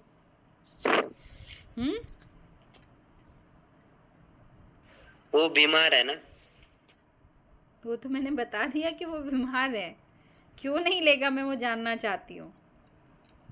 क्योंकि बीमार को भोजन में इंटरेस्ट खत्म हो जाता है, उसको सिर्फ मूंग की दाल खानी पड़ती है। उसको ऐसा नहीं है मैम, इसके लिए ऐसा कह सकते हैं कि मैम ऐसा कह सकते हैं, ऐसा कह सकते हैं मैम कि मतलब कि दुखी व्यक्ति, मतलब बीमार व्यक्ति में कि अपने स्वास्थ्य को लेके ही मतलब ज्यादा परेशान रहता है, उसे अंदर से ही किसी चीज की इच्छा नहीं करती है, तो हम उसे चाहे कुछ भी खिला लें, उसका कुछ भी खाने की अंदर से ही इच्छा नहीं करेगी। जबरदस्ती तो हम खिला सकते हैं, लेकिन मैम इच्छा ही नहीं है तो फिर आप क्या उसके साथ जबरदस्ती करेंगे? इच्छा ना हस्ती, क्या कह दिया? इच्छा ना हस्ती। वो एग्जाम्पल मैंने आपको दिया कि घोड़े को घास तक और पानी तक लेके जा सकते हो, लेकिन इच्छा ना हस्ती तो आप उसको ज़बरदस्ती थोड़ी कर सकते हो।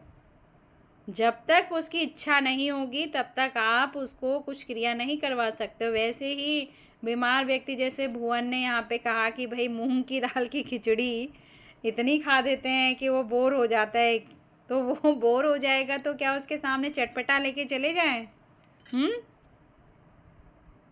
हाँ भुवन, तो ठीक हो जाएगा। और बीमार पड़ जाएगा। उसके जो उस समय सेल है, सेल रिपेयर के लिए आवश्यक है उसको हल्का फुल्का भोजन दिया जाए। किंतु यहाँ हम बात कर रहे हैं मेंटल एबिलिटी की। भाई आप शरीर से प्रभावित हो रखे हैं तो आपकी बुद्धि का पूरा जो दृष्टिकोण है वो कहाँ झुक रखा है? अभी शरीर की ओर झुक रखा है कि मेरी ये व्याधि ठीक हो जाए उसके बाद सोचूंगा, मेरी ये व्याधि ठीक हो जाए उसके बाद ये करूँगा, मेरी ये व्याधि ठीक हो जाए उसके बाद आपको ये बताऊँगा। तो अभी उसके पास और कुछ नहीं है, उसके पास केवल उसका शरीर का वो कष्ट है। अचानक से आप में से किसी के पेट में दर्द हो जाए तो वो कक्षा में जुड़ा रहेगा क्या? जी नहीं। नहीं। क्या करना चाहिए उसे? पहले अपने स्वास्थ्य का ध्यान रखना चाहिए, उसका स्वास्थ्य उपाय का करना ध्यान चाहिए। रखना चाहिए। तुरंत उसे डॉक्टर की ज़रूरत है और उससे निजात पाना चाहिए, क्योंकि उसका वो दर्द उसके मस्तिष्क को सुनने नहीं दे रहा है, असहनीय हो रहा है। तो उसे भी कक्षा की ज़रूरत नहीं है, बल्कि उसे डॉक्टर की ज़रूरत है। इसीलिए उसे डॉक्टर के पास जाकर कारण क्या है, क्यों ऐसी चीज़ हुई, दवाई लेकर अपने स्वास्थ्य का लाभ लेना चाहिए उस समय। और जैसे ही व्यवस्थित लगे तो फिर अपनी कक्षा से आप जुड़ सकते हैं, आपको उचित लगता है तो। क्लियर? तो जब आप प्रभावित होते हैं तो आपका पूरा ध्यान उस ओर चला जाता है।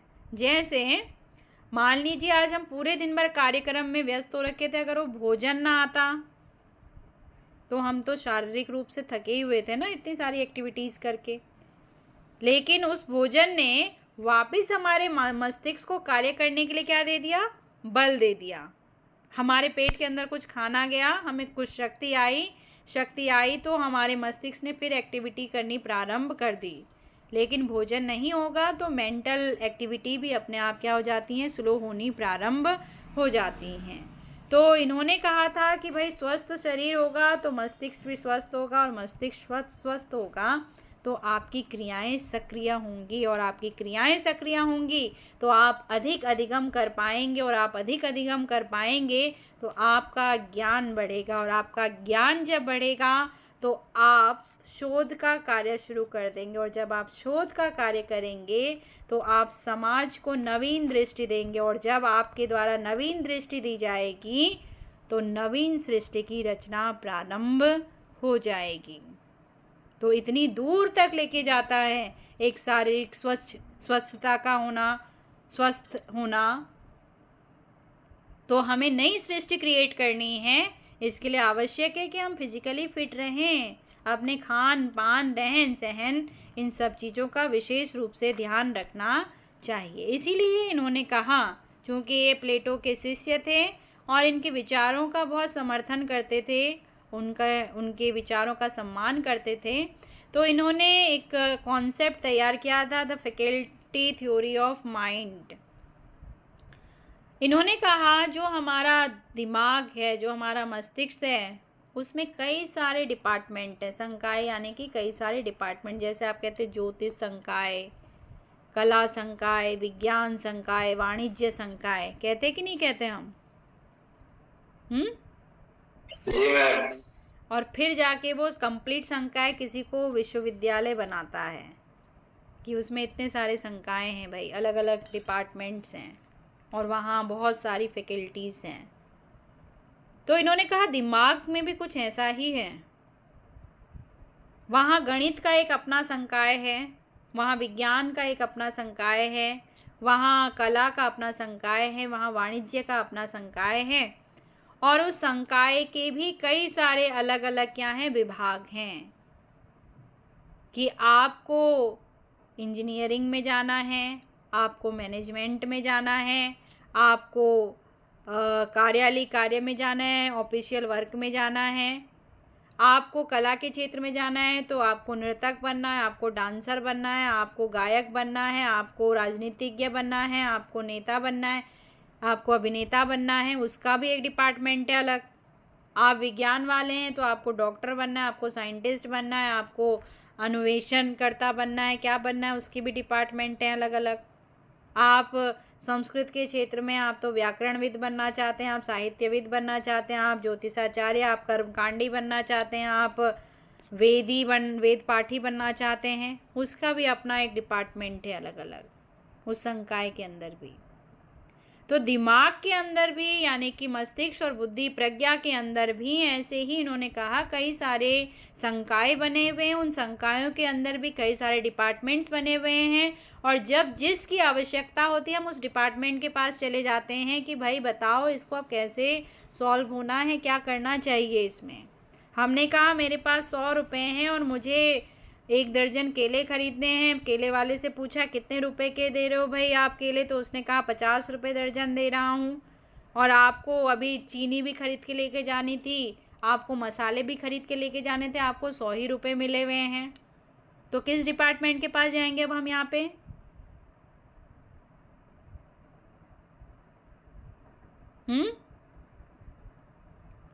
किस डिपार्टमेंट के पास जाना है सॉल्यूशन के लिए? फूड डिपार्टमेंट का। फूड डिपार्टमेंट के पास। और अन्य?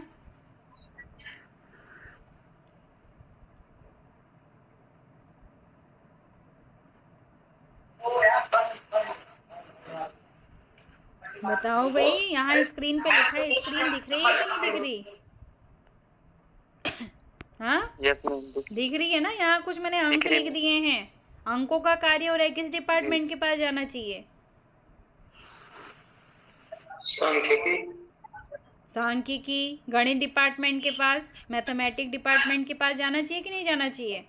क्योंकि मेरा केला खाने का क्या कर रहा है, मन कर रहा है, और केले वाले दुकानदार ने क्या कहा, कितने रुपए दर्जन दे रहा है केला? 50 रुपये दर्जन दे रहा है। और 50 रुपये अगर मैं यहाँ लगा दूंगा, मेरा मस्तिष्क मुझे जवाब दे रहा है 50 रुपये अगर तुमने यहाँ लगा दिए, तो घर से तुम्हें निर्देश मिला हुआ है कि तुम्हें मसाले भी लेके जाने, तुम्हें चीनी भी लेके जानी है। तो अगर वो 50 रुपये यहाँ ख़त्म कर देगा तो क्या ये दोनों चीज़ वो ले जा सकता है? जबकि घर में इस चीज़ की बहुत आवश्यकता है।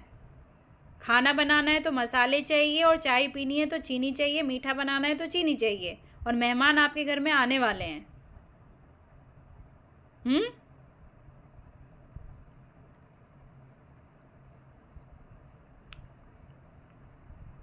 बताओ, चल जाएगा 50 रुपये में? जी नहीं चलेगा ना। हम परिवार की बात करें, मैं व्यक्तिगत बात नहीं कर रही हूँ। अगर व्यक्तिगत बात की जाए तो ये चल सकता है, लेकिन परिवार में ये चीज़ नहीं चल सकती। यहाँ मैथमेटिकल डिपार्टमेंट्स के पास आप प्रॉब्लम भेज देंगे अपने दिमाग में, और अब वो आपको दिमाग देगा, भाई आपको अगर फ्रूट्स में केला खाने का मन कर रहा है तो ज़रूरी थोड़ी है कि हमको दर्जन भर केले खरीदने हैं। आत्मसंतुष्टि चाहिए, पेट की भूख को शांत करना है, तो आपको 2 किलो से भी काम चल सकता है कि नहीं चल सकता? और उसमें आपके 10 ही रुपये लगेंगे, बाकी 90 रुपये आपके क्या हो रहे हैं, बच रहे हैं। और 90 रुपये में आप क्या कर सकते हो, आधे किलो चीनी और आधे थोड़े थोड़े से ग्राम भर क्या ले सकते हो, मसाले ले सकते हो, ताकि मेहमानों के लिए खाना और मीठा दोनों बनाया जा सके। तो किसने इस प्रॉब्लम को सॉर्ट आउट किया माइंड के? जो मैथमेटिकल डिपार्टमेंट होगा। समझ रहे हो बात को? जी मैं जैसे ही गणित वाला काम आएगा तो दिमाग गणित के डिपार्टमेंट को कहेगा कि सॉल्यूशन प्रोवाइड करो। आज जैसे ही अभिव्यक्ति वाला काम आया कि भाई भाषण है, अभिव्यक्ति करनी है, तो दिमाग ने सारा का सारा कार्य दे दिया उस डिपार्टमेंट को कि बताओ अब तुमने जीवन में जितना नॉलेज अर्जित किया है, जितने ग्रंथों को आपने पढ़ा है, सोचकर मुझे फाइंड कर बता दो कि मुझे आपातकाल पे क्या क्या बोलना चाहिए और मुझे लोकतांत्रिक मूल्य पे क्या क्या बोलना चाहिए। तो दिमाग जब आप मंच पे चढ़े हुए थे तो आपका मस्तिष्क खुद ही फाइंड कर के दे रहा था कि नहीं दे रहा था आपको?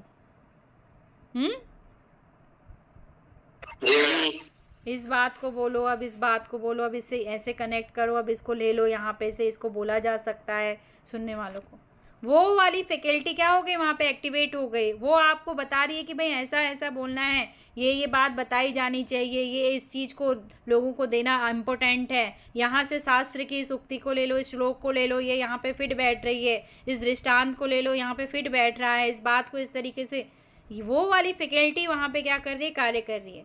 वहीं ड्राइंग का काम चल रहा था, पेंटिंग का काम चल रहा था। तो पेंटिंग में आपने देखा कि आपको लिखना भी था और आपको दर्शाना भी था। तो 2 डिपार्टमेंट क्या करने लगे, एक साथ काम करने लगे। फिर वो बच्चा व्याकरण का था और उसके अंदर कला के प्रति रुचि थी, वो चित्र बना रहा था और उसका जो साहित्यिक मस्तिष्क है वो भी वहाँ पे एक्टिवेट हो गया, और जो कलात्मक मस्तिष्क है, संकाय है, डिपार्टमेंट है, वो भी वहाँ पे क्या हो गया, एक्टिवेट हो गया। हमने कहा आपको कहानी लिखनी है, तो कहानी लिखने वाले को पहले दिमाग में चित्र बनाने पड़े होंगे कि नहीं बनाने पड़े होंगे? जी। बनाना पड़ा होगा ना, पहले चित्रात्मक परिदृश्य तैयार करना पड़ा होगा, और उसके बाद ही वो उसको शब्द दे पाया होगा।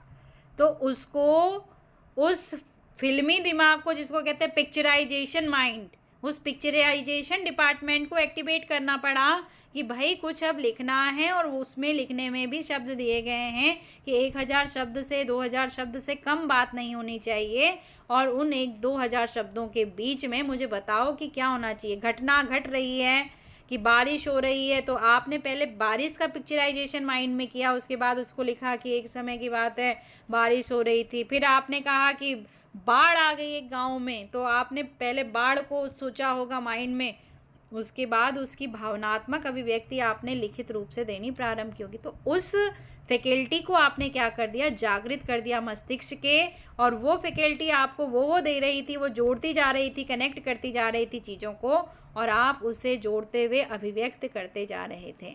तो इन्होंने कहा जो हमारा माइंड है वो फैकल्टी की तरह काम करता है, उसमें कई सारी फैकल्टी हैं, और जब हमें जिस फैकल्टी की आवश्यकता होती है उस फैकल्टी को हम एक्टिवेट कर देते हैं। तो वहीं आगे चलकर एक और दार्शनिक हुए रूसो, इनका नाम आपने सुना होगा, सुना है या नहीं सुना है? जी। जी जी। क्यों फेमस थे रूसो? जैसे अरस्तु फेमस थे, सुकरात फेमस थे, प्लेटो फेमस थे, वैसे ही रूसो भी बहुत फेमस थे। क्यों?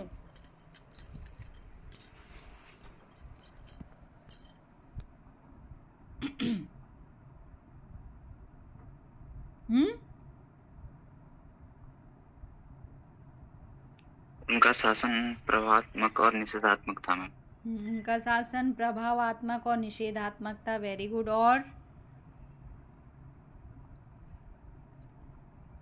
और अन्य? मैम रूसो का कहना था मनुष्य स्वतंत्र पैदा होता है, किंतु बाद में वह सब औरों से जंजीरों से बांध दिया जाता है। कौन है भाई हिमांशु? जरा अपना वीडियो तो ओपन करो।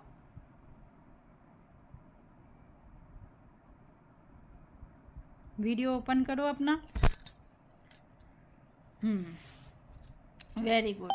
उन्होंने कहा कि मनुष्य क्या हुआ है, स्वतंत्र पैदा हुआ है, और वो किसी की गुलामी को क्या नहीं करता है,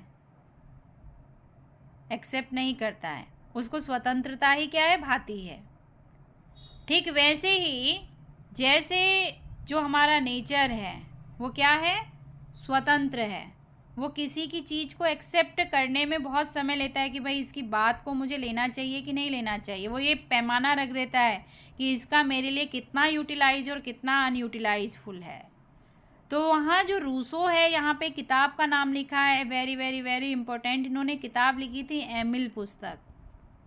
इस एमिल पुस्तक में पूरा का पूरा शिक्षा दर्शन छुपा हुआ है कि शिक्षा का कार्य क्या है, शिक्षा के उद्देश्य क्या है, पाठ्यक्रम कैसा होना चाहिए, विद्यालय कैसा होना चाहिए, विद्यार्थी कैसा होना चाहिए, शिक्षण की विधियाँ क्या होनी चाहिए, शिक्षण की विधियाँ किस तरीके की होनी चाहिए थी। ये पुस्तकों का विरोध करते थे कि बालक को केवल पुस्तक से बांध देना शिक्षा नहीं है कि भाई पेपर होने वाला है, मैं आपको सजेस्ट करती हूँ कि ये मॉडल पेपर ले लीजिए, उसके अंदर जो क्वेश्चन लिखे हुए हैं उनको रट लीजिए, पेपर हॉल में क्वेश्चन आएगा उसको लिख लीजिए, दैट्स इट। इससे हमें कुछ सीखने के लिए मिला क्या? हमने एक मॉडल पेपर लिया, हमने रटा, हम लिख कर आए, और मैं 2-4 दिन के बाद आपसे वो क्वेश्चन पूछूं तो आप उसका रिस्पॉन्स भी ना कर पाओ, आप जवाब ना दे पाओ, और ऐसे टाल दो कि मुझे बहुत समय हो गया शास्त्री किए हुए, मुझे ध्यान नहीं है कि क्या होना चाहिए इसके अंदर। वो इसलिए ध्यान नहीं है क्योंकि यही ट्रिक आपने अप्लाई की, 1 नाइट फाइट। एक रात्रि में अध्ययन कर कर आप कहीं अनुष्ठान में थे, पूजा पाठ में थे, आप अन्यत्र कार्य में व्यस्त हो रखे थे, आप पाठशाला नहीं जा पाए, आपने अध्ययन नहीं किया, लेकिन परीक्षा देनी है, चूँकि शास्त्री को पास करना है, तो आपने ये मेथड अप्लाई किया होगा, क्योंकि ये हर कोई करता है वन नाइट फाइट। जब तक समस्या सिर के ऊपर नहीं आएगी तब तक उसका समाधान नहीं करेंगे। डॉक्टर के पास भी हम तब जाते हैं जब हम अत्यधिक गंभीर रूप से बीमार हो जाते हैं, वरना हल्की फुल्की पेट दर्द के लिए हम पेन किलर खा लेते हैं, बुखार होता है तो पैरासीटामोल खा लेते हैं, सिर दर्द होता है तो पेन किलर खा लेते हैं और इतने से समाप्त हो जाता है। लेकिन धीरे धीरे जब वो व्याधि बढ़ने लगती है, सिर दर्द माइग्रेन का रूप ले लेता है, पेट दर्द अल्सर का रूप ले लेता है, बुखार दिमाग में चढ़ जाता है, जीवन में संकट आ गया, तो अब हमें डॉक्टर ध्यान आ रहा है कि भाई डॉक्टर के पास जाना है, अब वही हमारा समाधान कर सकता है। तो तभी फाइट करेंगे जब सिर पर ओले गिरेंगे। तो सेम स्थिति वही विद्यार्थी की भी होती है। अधिकांश विद्यार्थी अपनी तैयारी में समय नहीं दे पाते और वन नाइट फाइट करते हैं। बहुत कम विद्यार्थी होते हैं जिनका जो डिटर्मिनेशन होता है वो पहले से ही निश्चित होता है कि मुझे इस क्षेत्र में आगे बढ़ना है और मुझे उसकी तैयारी करनी है। आप में से कई सारे बच्चे हो सकता है कक्षा के पश्चात अपना ऑनलाइन कोचिंग लेते हों या ऑफलाइन कोचिंग लेते हों, वो अपनी तैयारी में लगे हुए हैं, क्योंकि उन्हें कहीं ना कहीं कुछ लगना है और समय से लगना है, क्योंकि व्यर्थ करने के लिए समय नहीं है हमारे पास। लेकिन कुछ एक हैं जो अन्यत्र, चूँकि आप अपनी शिक्षा का भार स्वयं ग्रहण करते हो, आप अपनी शिक्षा की आर्थिक भार को स्वयं ग्रहण करते हो, आपको रहना है, खाना है, पीना है, फीस अदा करनी है, आपको जो क्लास में जितने भी खर्चे आपकी पढ़ाई लिखाई पे आएंगे उनको उठाना है। ये आपका एक बहुत ही महत्वपूर्ण पक्ष होता है जो अन्य किसी में देखने के लिए नहीं मिलता है। ये भी एक कारण होता है आपके वन नाइट फाइट करने का, क्योंकि आप अपनी शिक्षा का भार अपनी मेहनत के पैसे से और उस पैसे को लगाकर स्वयं वहन कर रहे हैं और तब अपनी शिक्षा को ग्रहण कर रहे हैं। लेकिन उसके साथ साथ ये आवश्यक है कि आप अध्ययन में भी उतना ही ध्यान दें।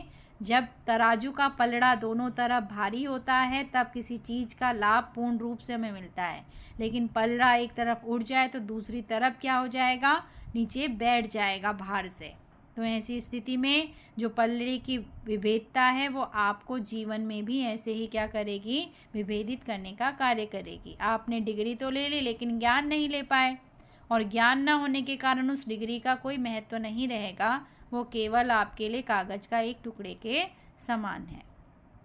तो ऐसी स्थिति में रूसो ने वहाँ पे कहा कि केवल किताबी बच्चे को किताबी कीड़ा नहीं बनाना है कि वो भाई केवल उसको पढ़ ले, रट ले और रट कर उस कान को कर ले, बल्कि उस शब्द को उसमें क्यों दिया गया है, क्यों लिखा गया है, उस नेचर को उसको प्रोवाइड करना है, और इसीलिए अकॉर्डिंग टू नेचर उसको पढ़ाई लिखाई करवाई जानी चाहिए। तो नेचर का तात्पर्य था कि प्राइमरी के बच्चे को जिस चीज़ की नीड है उस समय, जिस टेक्निक्स की नीड है, जिस पाठ्यक्रम की नीड है, जिस इन्वायरमेंट की नीड है, वही उसको प्रोवाइड किया जाए, वो ना दिया जाए जो 18 साल के बच्चे को दिया जाना चाहिए कक्षा में। उसकी एज के अकॉर्डिंग ये सारी चीज़ें निश्चित किया जाए। विद्यालय का परिवेश, पाठ्यक्रम, समय सारणी, शिक्षक, उद्देश्य, सारी चीज़ें उसके अकॉर्डिंग होनी चाहिए, उसके नेचर के अकॉर्डिंग होनी चाहिए, ताकि वो उसको जल्दी से अडेप्ट कर सके। वहीं 18 साल के बच्चे को यदि हम शिक्षा दे रहे हैं तो 18 साल के बच्चे के साथ ये ना हो कि हम छोटे बच्चे की तरह उसके लिए स्कूल में खिलौने रख दें कि बेटा इससे खेलते रहो और तुम्हें नॉलेज प्रोवाइड हो जाएगा, बेटा फिजिकल एक्टिविटीज़ हम इतनी करवा दें कि हमको शिक्षा ग्रहण करने की आवश्यकता नहीं है। 18 साल का चिंतन एक विश्लेषणात्मक चिंतन होता है। वो भारत में रहकर चीन की बात कर सकता है, वो अमेरिका की बात कर सकता है, वो फ्रांस की बात कर सकता है कि वहाँ ये रेवोल्यूशन हो रहा है तो इसका कारण क्या है और इस रेवोल्यूशन को किस तरीके से हटाया जा सकता है। वो वैश्विक स्तर से सोचना प्रारंभ कर देता है, तो उसमें खिलौने की आवश्यकता नहीं, उसका नेचर चेंज हो चुका है। तो रूसो ने कहा कि बालक को प्रकृति में स्वतंत्र छोड़ दो और प्रकृति ही उसको क्या करेगी, दंडित करेगी, और जब उसे दंड मिलेगा तो वो स्वयं ही व्यवस्थित होना प्रारंभ कर देगा। क्योंकि शिक्षा में अगर दंड नहीं है तो हम सीख नहीं सकते हैं। ठीक ऐसे ही आप उसकी प्रकृति के अकॉर्डिंग उसको चलने दो। एक छोटा बच्चा एक जगते हुए दीपक को देखता है और जलते हुए दीपक को देखकर उसे आकर्षित होकर छूता है, उसकी प्रकृति है कि उसको आकर्षित होना है उस ज्वाला की तरफ। लेकिन जैसे ही उसके ज्वाला की तरफ हो गया और उसने उसको छुआ, उसका हाथ जल गया, तो अब उसके नेचर ने उसको नेचुरल तरीके से दंडित किया, तो अब उसको क्या शिक्षा मिली यहाँ पे?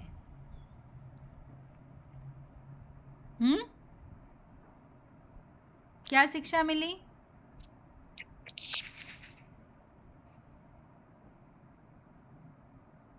हर जलती हुई ज्वालों को पकड़ देना चाहिए। हर जलती हुई ज्वालों को पकड़ देना चाहिए क्या? नहीं, जलती ज्वाला से दूर रहना चाहिए। नेचर ने उसे सतर्क किया कि हर चमकती हुई चीज आपके लिए खिलौना नहीं है, आपको सतर्कता के साथ में क्या करना चाहिए, किसी चीज़ की तरफ बढ़ना चाहिए। उसको नेचर ने सिखा दिया। वो हर चीज़, जलती हुई चीज़, चमकती हुई चीज़ को छूने से पहले सोचेगा 10 बार। तो नेचुरल तरीके से वो दंडित हो गया है। ठीक वैसे ही यहाँ पर अर्थ ये नहीं है कि विद्यार्थी को कहो कि भाई तैरो और उसको पहले उसमें धक्का दे दो नदी में और बोलो अब अपने हाथ पैर मार, तुझे ये नदी, खुद ही बहती हुई नदी तुझे सिखा देगी। पॉसिबल है क्या ऐसा?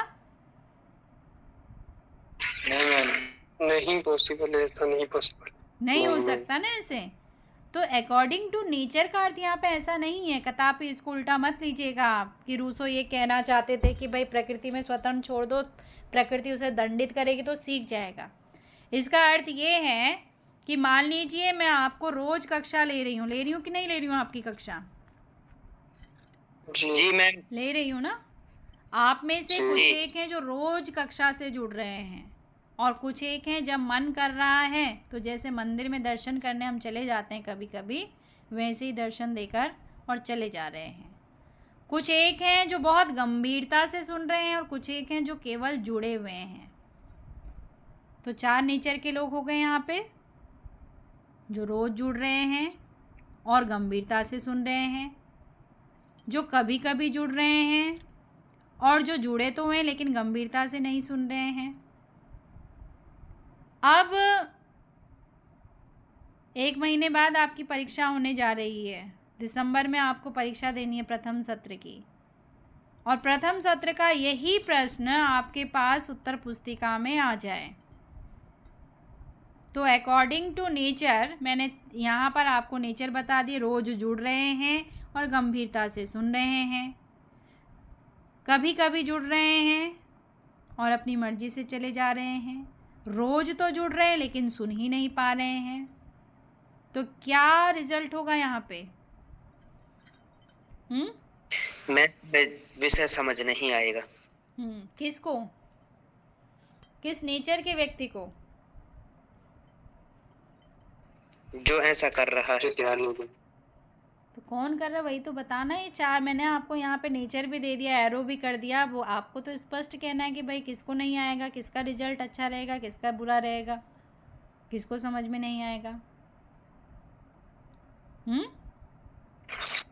जो विद्यार्थी और शारीरिक रूप से दोनों तरफ से उपस्थित होगा उसका रिजल्ट अच्छा होगा। आप लोग साइकोलॉजी से कनेक्ट हो पा रहे हैं कि नहीं हो पा रहे हैं?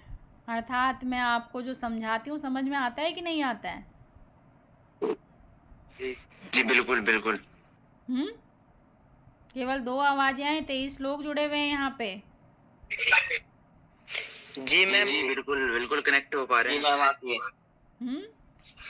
तो अगर जो कनेक्ट हो पा रहा है वो परीक्षा में उसका रिस्पॉन्स दे पाएगा कि नहीं दे पाएगा? दे पाएगा मैम। शायद जी मैम। दे पाएगा ना। जैसे किसी ने शायद कहा तो शायद में वो लोग आएंगे जो कभी कभी जुड़ रहे हैं, कभी कभी ध्यान दे रहे हैं, कभी कभी नहीं दे रहे हैं, क्योंकि वो शायद ही हो जाएंगे। लेकिन वो लोग जो कि जुड़े तो हुए हैं लेकिन सुन ही नहीं रहे हैं, तो मैडम ने क्या इम्पोर्टेंट बता दिया, कौन सी चीज़ परीक्षा में आ गई, कौन सा शब्द नया सुनाई दे रहा है, यही क्वेश्चन आ जाए the faculty of theory of mind की बात किसने की? तो जिसने सुना हो कि मैंने कहा कि दिमाग बहुत सारी फैकल्टियाँ इसके अंदर है और हम उस फैकल्टी का चयन करते हैं कि मुझे किस डिपार्टमेंट की तरफ जाना है एडमिशन लेने के लिए, ये डिपार्टमेंट मेरी इस जिज्ञासा को शांत करेगा, वही उसको अभिव्यक्त कर पाएगा। और जिसने सुना ही नहीं, जो कभी कभी आ रहा था, क्या चल रहा है उसके दिमाग में ही नहीं गई वो बात, तो वो शायद वाला ही हो जाएगा, क्योंकि वो उस प्रश्न को केवल उतना ही पढ़ेगा जितना किताब में लिख दिया गया। क्यों उसको लिख दिया गया है उसको बताने के लिए तो मैं आपसे जुड़ी हूँ। क्योंकि रूसो ने क्या कहा, किताबी ज्ञान के अंदर आपको इतना नहीं घुस जाना है कि आप केवल उसे रट सको। रट के पढ़ना होता तो मैं आपको कह देती कि ये यूनिट इस किताब के अंदर से पढ़ लो, वहाँ बहुत अच्छा दे रखा है, और पढ़कर समाप्त कर दो। मैं आपसे अभी जुड़ी नहीं होती 1.5 घंटे से, इसलिए जुड़ी हुई हूँ कि इस किताब में इस लाइन को क्यों लिखा गया है, इसको लिखने का क्या औचित्य है। आज भी हम उसी स्लाइड में अटके हैं जिस स्लाइड में हम कल अटके थे, और हमारी क्लास का समय 1.5 घंटे हो गया है। सोचिए, तो क्या ऐसा है, क्योंकि हमें किताब में लिखी हुई बात को समझने का प्रयत्न करना है कि इसने इसको यहाँ पे क्यों लिखा होगा, ये क्या बताना चाह रहा था, इसका उद्देश्य क्या था, ताकि उस समझे हुए ज्ञान को आप परीक्षा हॉल में उत्तर पुस्तिका में लिख सकें, ना कि किताब के अंदर बात को, लिखी हुई बात को रट कर वहाँ लिख कर आ सकें। क्योंकि कल को आपको इस बात को अपने चरित्र में चरितार्थ करना है, इसलिए आपको बताया जा रहा है। आपने किसी कक्षा को पढ़ाना है, किसी विद्यालय का अध्यापक बनना है, इसलिए आपको इतना समझाया जा रहा है। और हम तब भी इसी स्लाइड में अटके हुए हैं, और आज इसी स्लाइड में कक्षा को समाप्त भी करेंगे। तो कुछ तो इम्पोर्टेंस होगी इस स्लाइड की, जिसके लिए हम अपने 1.5 घंटे एक ही स्लाइड पर पूर्ण कर चुके हैं कि भाई ये कहने क्या चाह रहे हैं। तो रूसो ने कहा अकॉर्डिंग टू नेचर विद्यार्थी को शिक्षा दी जानी चाहिए, और उस शिक्षा देने पर किताब में जो लिखा हुआ है उस बात को, उसको गंभीरता से समझने की आवश्यकता है, और उसको उसके नेचर के अकॉर्डिंग, उसका नेचर उसे सिखा देता है। जब तक आपको आवश्यक नहीं लगेगा, टीटी में प्रश्न नहीं आएगा, तो आप इसको पढ़ेंगे भी नहीं कि रूसो ने कौन सी किताब लिखी थी। आपके पास एलटी में क्वेश्चन ना आए, आपको नहीं लगता कि कभी आया हुआ है क्वेश्चन पेपर में, तो आपको नहीं सुनाई देगा। मीनाक्षी मैडम टेस्ट लेगी, वहाँ पूछेगी तो इम्पोर्टेंस लगेगा, नहीं पूछेंगी, मैडम ने इसको फोकस नहीं किया तो इम्पोर्टेंट नहीं है इसको समझने की। कब इंटरव्यू में ये चीज़ आ जाए, इंटरव्यू में कोई व्यक्ति आपको ऐसा पूछ दे, और अगर आपने नहीं पढ़ा हुआ है, नहीं समझा हुआ है, तो आप उसको रिस्पॉन्स नहीं कर पाएंगे। तो ऐसी स्थिति में किताब में लिखी हुई बात को क्यों कहा जा रहा है, तो रूसो के जीवन चरित्र को अवश्य आप कीजिएगा। इन्हीं के आधार पर भारत में रविंद्रनाथ टैगोर को भारत का रूसो कहा जाता है, क्योंकि इन्होंने भी प्रकृतिवादी शिक्षा की बात की थी, और रूसो बहुत बड़े प्रकृतिवादी थे जो वेस्टर्न फिलॉसफर थे। हमारे भारतीय दार्शनिक में रविंद्रनाथ टैगोर जी का नाम आता है, जिन्होंने प्रकृति पर आधारित शिक्षा देने की बात की कि अकॉर्डिंग टू नेचर ही बच्चे को पढ़ाया जाना चाहिए, और बच्चे के नेचर में उसका जो लेवल है उसका ध्यान रखिए, वो किस लेवल का बच्चा है, वो किस आयु स्तर का बच्चा है, वो कैसे परिवेश से आने वाला बच्चा है, वो कैसी परिस्थिति से आने वाला बच्चा है, उसके अकॉर्डिंग उस प्रकरण को आपको व्यवस्थित करना है ताकि उस तक वो ज्ञान पहुंच सके। तो ये दो लोग प्रकृतिवादी दार्शनिक कहलाते हैं, और जिसमें वेस्टर्न दार्शनिक है रूसो, जिन्होंने द एमिल पुस्तक लिखी, और आपके ईस्टर्न यानी कि भारतीय जो दार्शनिक है वो हैं रविंद्रनाथ टैगोर जी। इनके शिक्षा दर्शन का अध्ययन आप लोगों को अनिवार्य रूप से करना चाहिए। इसके बाद आए डेमोक्रिटस। ये ऐसे पहले मनोवैज्ञानिक थे जिन्होंने इंडिविजुअल डिफरेंस की बात की, व्यक्तिगत भिन्नता, व्यक्तिगत डेवलपमेंट की बात की, और कहा कि व्यक्ति आज जैसा है उसके वैसे होने में उसके घरेलू परिवेश का, घरेलू शिक्षा का बहुत बड़ा रोल होता है। आज हमें इंट्रोवर्ट हम हैं तो हमें वैसा वातावरण घर में दिया गया होगा कि हम अंतर्मुखी हैं, हम मंच पे नहीं जा सकते हैं, हम किसी के सामने बात नहीं कर सकते हैं, हमें बहुत भय लगता है, हम घबराने लगते हैं। आप में से अधिकांश को मैं देख रही थी, आप मंच में जब जा रहे थे भाषण देते हुए, हमारे जो बच्चे भी गए होंगे अगर वो इस कक्षा में जुड़े हुए हों, तो जब आप बोल रहे थे आपको लग रहा था कि आप पोडियम के पीछे हैं। चूँकि मैं ट्रेनिंग देने वाली टीचर हूँ आपकी, और मुझे आपके खड़े होने से लेकर आपके बोलने, और आपके बोलने से लेकर आपके सोचने, उन सब चीज़ों को ऑब्ज़र्व करना होता है। एज आप में क्या करेक्शन होना चाहिए, क्या बैड हैबिट्स है जिसका आपको ध्यान रखना है। तो मैं देख रही थी आप मंच से बोल रहे थे, और जैसे ही आपका कॉन्फिडेंस लेवल डगमगा रहा था, घबरा रहा था, चरमरा रहा था, तो आपका हाथ आपकी जेब के अंदर चला जा रहा था। और जब हम, चूँकि मैं इसको कक्ष में आपको प्रत्यक्ष रूप से प्रदर्शित करूँगी उस पोस्चर को, जब भी हम अनकॉन्फिडेंट होते हैं तो आपने देखा होगा, या तो हमारे हाथ में पेन है तो पेन को हम क्या करने लग जाते हैं, हिलाने लग जाएंगे। इस तरीके से वो क्या है, हम अपना जो कॉन्फिडेंस है वहाँ क्या कर रहे हैं, अपने भय को वहाँ दबाने का प्रयत्न कर रहे हैं इस तरीके से।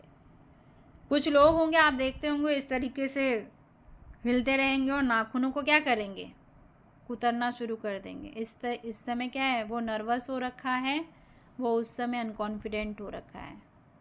कुछ लोग हैं पैर को हिलाने लगते हैं इस तरीके से, वो अनकॉन्फिडेंट उस समय हो रखा है। कुछ लोग हैं जो अपने दोनों हाथों को पकड़ के इस तरीके से क्या करने लगेंगे, मरोड़ने लगेंगे। वो क्या है, अनकॉन्फिडेंस है। कुछ लोग हैं जो आगे मान लीजिए जहाँ पे खड़े हैं उस डेस्क को इस तरीके से टाइट से पकड़ लेंगे। वो क्या कर रहा है, अपने भय को उस समय उस जगह पर थोप रहा है कि तू यहाँ छुप जा, प्रदर्शित मत हो उस समय। और वैसे ही जब हम अपनी जेब के अंदर हाथ डालते हैं तो वो कोई स्थान नहीं है, वो कोई आपका एक ऐसा स्टैंडर्ड नहीं दर्शा रहा है, वो भी आपके कॉन्फिडेंस लेवल को क्या करता है, प्रदर्शित करने का कार्य करता है। आप उस समय अपनी जेब में जब हाथ डालते हैं और अपनी थाई को पुश करते हैं, ठीक है, तो जब आप जेब में हाथ डाल रहे हैं उसके अंदर यदि रुमाल है तो रुमाल को आपने टाइट से पकड़ लिया, या अपनी थाई को क्या कर रहे हो, आप पुश कर रहे हो, तो अपने भय को वहाँ पे आप प्रक्षेपित करने का कार्य कर रहे हो कि यहाँ छुप जा, यहाँ दब जा। और ये चीज़ें जब आप प्रदर्शन कर रहे होते हो, ये छोटी सी चीज़ है, लेकिन जो साइकोलॉजिस्ट आपके सामने बैठा होगा, आपके पोस्चर को, चूँकि साइकोलॉजिस्ट का कार्य होता है, एक तो आप बोलते समय आपके एक्सप्रेशन कैसे हैं, और दूसरा आपका बैठने का स्टाइल और खड़े होने का स्टाइल क्या है, वो उन छोटे से पॉइंट से पता कर लेता है कि ये बच्चा कॉन्फिडेंट है या अनकॉन्फिडेंट हो रखा है। फिर आप बोल बहुत तीव्रता के साथ में रहे हो, बहुत ओजस्वी आपकी वाणी हो रखी है, लेकिन आपके माइंड ने आपको कहीं ना कहीं आपके हाथों के, बॉडी के किसी पोस्चर से आपको क्या कर रखा है, आपके कॉन्फिडेंस लेवल को प्रदर्शित कर रहा है कि आप अनकॉन्फिडेंट हो रखे हो। तो ये स्थिति हमें आई, मैंने कहा इंट्रोवर्ट, अंतर्मुखी, लोगों से ना घुलना मिलना, ना बात करना, ना अपने को प्रदर्शित करना।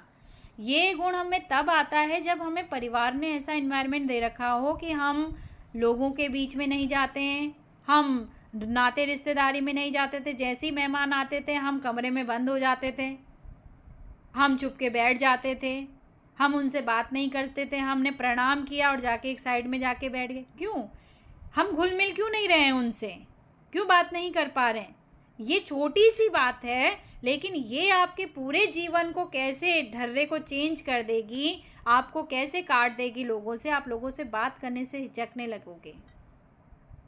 आपने कई बार देखा होगा कि कुछ बहुत वाचाल प्रवृत्ति के होते हैं, कुछ भी बोल देते हैं, क्या बोलना है क्या नहीं बोलना है, कैसे बोलना है, ये कोई तरीका नहीं आता है, सेंस नहीं है, किसके साथ किस तरीके से बात की जानी चाहिए। गुरु के साथ बात कर रहे हैं तो कैसे बात होनी चाहिए, माता पिता के साथ बात कर रहे हैं तो क्या हमारा लहजा होना चाहिए बोलने का, रिश्तेदारों के साथ कर रहे हैं तो क्या तरीका होना चाहिए, मित्र के साथ कर रहे हैं तो सबके साथ क्या एक जैसे तरीके से बात कर सकते हैं हम?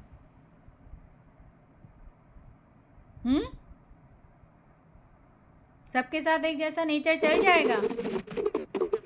नहीं चलेगा जी, नहीं चलेगा, नहीं चल सकता है। हर किसी की एक लिमिट लाइन होती है और उस दायरे को हमें पार नहीं करना है, ये हमें पता होना चाहिए। लिमिट जैसे ही क्रॉस करोगे तो डिलिमिट हो जाएगी, और डिलिमिट जब होती है तो उसका दुष्परिणाम झेलना पड़ता है। तो उस चीज़ को आपने देखा होगा, कई सारे वाचाल प्रवृत्ति के बच्चे होते हैं, वो कुछ भी बोल जाते हैं, और ऐसे वाचाल प्रवृत्ति के बच्चे कक्षा में कई सारी बाधाएं उत्पन्न कर सकते हैं। और ऐसी स्थिति में वो वातावरण वो कक्षा में इसलिए नहीं कर पा रहा है क्योंकि उसको टीचर कुछ नहीं दिखाई दे रहा है, उसको उसका ज्ञान कुछ नहीं लग रहा है। उसका कारण क्या है? उसको घर से ऐसा इन्वायरमेंट मिला हुआ है कि वो नहीं समझ पाया कि किसके साथ किस तरीके से बात करना है। वो मम्मी पापा के साथ भी उसी तरीके से उसी लहजे में बात हो सकता है, मार कुटाई भी करता रहा हो। उसको वातावरण वैसा मिला इसलिए वो इस तरीके का है। कभी किसी ने उसको क्या नहीं किया? टोका नहीं, कभी किसी ने उसको रोका नहीं, उसको नहीं कहा कि ऐसी चीज़ गलत है। और ये स्थिति कहाँ पे आती है? जहाँ एकल शिशु किसी या बालक किसी परिवार में होता है, क्योंकि उसको इतना भरपूर प्रेम मिल चुका होता है कि उसकी हर आदत को एक्सेप्ट किया जाता है। लेकिन अगर आपको उसे सोसाइटी में सरवाइव कराना सिखाना है तो हर जिद को पूर्ण किया जाए, ऐसा नहीं होना चाहिए। माता पिता को ध्यान रखना चाहिए। आपका प्रेम भविष्य में समाज के लिए खतरा हो सकता है, उसका व्यवहार समाज के लिए खतरा हो सकता है। ऐसे में उसको जहाँ पर प्रेम की बात है तो प्रेम दीजिए, और जहाँ पे स्ट्रिक्ट होने की बात है वहाँ पर उतने ही गंभीरता से क्या हो जाना चाहिए? स्ट्रिक्ट हो जाना चाहिए। जहाँ हंसी मजाक है वहाँ पे हंसी मजाक कीजिए, नो डाउट, क्योंकि हंसने का अधिकार सबका है। लेकिन जहाँ पे अनावश्यक है वहाँ पे आप वो क्रिया कर रहे हो, प्रतिक्रिया दे रहे हो, तो उस व्यवहार को नियंत्रित करना ये उस वातावरण का भी प्रभाव है जहाँ से वो आ रहा है, जिस परिवेश से वो आ रहा है। तो जो आपके डेमोक्रेटिस्ट हुए उन्होंने कहा कि हमारा जो व्यक्तिगत विकास हुआ है उसका कारण कहीं ना कहीं हमारा परिवेश है, और वो परिवेश है पारिवारिक परिवेश, कि हमें परिवार से किस तरीके का प्रवेश मिला है। क्यों इंग्लिश मीडियम वाले बच्चे इतने एक्सपर्ट और एक्सीलेंट माइंड के होते हैं, इतनी एक्टिविटीज़ में मल्टी टैलेंटेड तरीके से कार्य कर ले जाते हैं? क्यों? क्योंकि उनको परिवेश वैसा दिया जा रहा है। एक रिक्शे चलाने वाला ये सोच रहा है कि मेरे बच्चे को अच्छी शिक्षा मिलनी चाहिए, उसके लिए वो दिन रात मेहनत कर रहा है। हर टाइम जब पेरेंट्स टीचर मीटिंग हो रही है तो वहाँ जा रहा है, जब कोई एक्टिविटी हो रही है तो पेरेंट्स को बुलाया जा रहा है, वो पार्टिसिपेट कर रहा है। वो भी उसको वो इन्वायरमेंट देने की कोशिश कर रहा है जो स्कूल उससे एक्सपेक्ट कर रहा है। और जब उसमें वो बराबर योगदान दे रहा है तो बच्चा अपने आप ही सुपीरियर होने पे लगा हुआ है। वहीं जहाँ हम सरकारी विद्यालयों की बात करते हैं वहाँ माता पिता अपने विद्यार्थी को पढ़ाने के लिए जितनी मशक्क़त कर रहे हैं कि भाई सरकारी टीचर है, सरकारी एजुकेशन है, फ्री एजुकेशन है, जाएगा आएगा पढ़ेगा, गुरुजी ने पढ़ा दिया तो ठीक है पढ़ जाएगा, नहीं पढ़ा तो कोई बात नहीं चल जाएगा। वो अपनी दिहाड़ी मजदूरी करने पे लगे हुए हैं, उनके पास समय ही नहीं है उत्तर पुस्तिका चेक करने की। गुरुजी ने कहा ये उदंडी हो रहा है, विद्यालय में आ जाइएगा, थोड़ा सा आपसे वार्ता करनी है, उनके पास समय नहीं है। गुरुजी आप देख लीजिएगा जैसा भी हो रहा है। जो माता पिता अपने बच्चे के क्रियाओं का अवलोकन नहीं कर रहे हैं, जिस पे ध्यान नहीं दे रहे हैं, उसके व्यवहार पर, अव्यवस्था पर, वो क्या कर रहा है क्या नहीं कर रहा है। बच्चे के बैग में वहाँ मादक पदार्थ पड़े हुए हैं, नहीं चेकिंग हो रही है बैग की। बच्चा बैग के अंदर रखकर कुछ नुकीली चीज़ों को, वस्तुओं को लेकर चला जा रहा है, चूँकि उसको पसंद है कि जहाँ मार कुटाई होगी वहाँ पर मैं अपने मित्र का साथ दूंगा, उस वस्तु का उपयोग करूँगा। ये छोटी छोटी से पॉइंट्स हैं।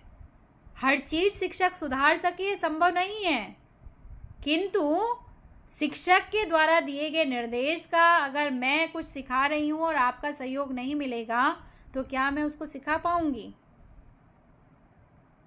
करवा पाऊँगी?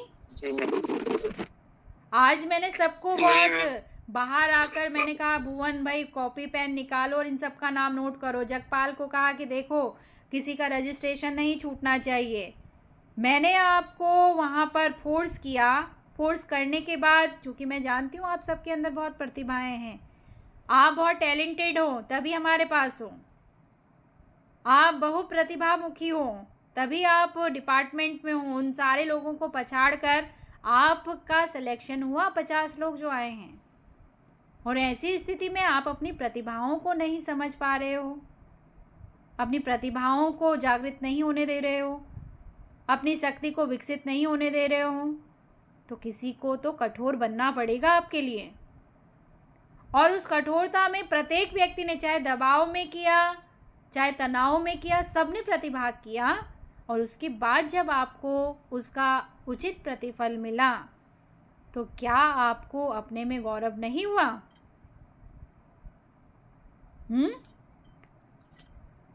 गौरव की अनुभूति नहीं हुई कि मैंने प्रतिभाग किया, मेरे अंदर भी प्रतिभा है, मैंने इतने लोगों का दिल जीत लिया, मैंने जो हमारे निर्णायक है उनका दिल जीत लिया, उनका हृदय में मेरी बात कोई तो लगी कि जो उन्होंने मेरे लिए क्या दिया है, निर्णय दिया है।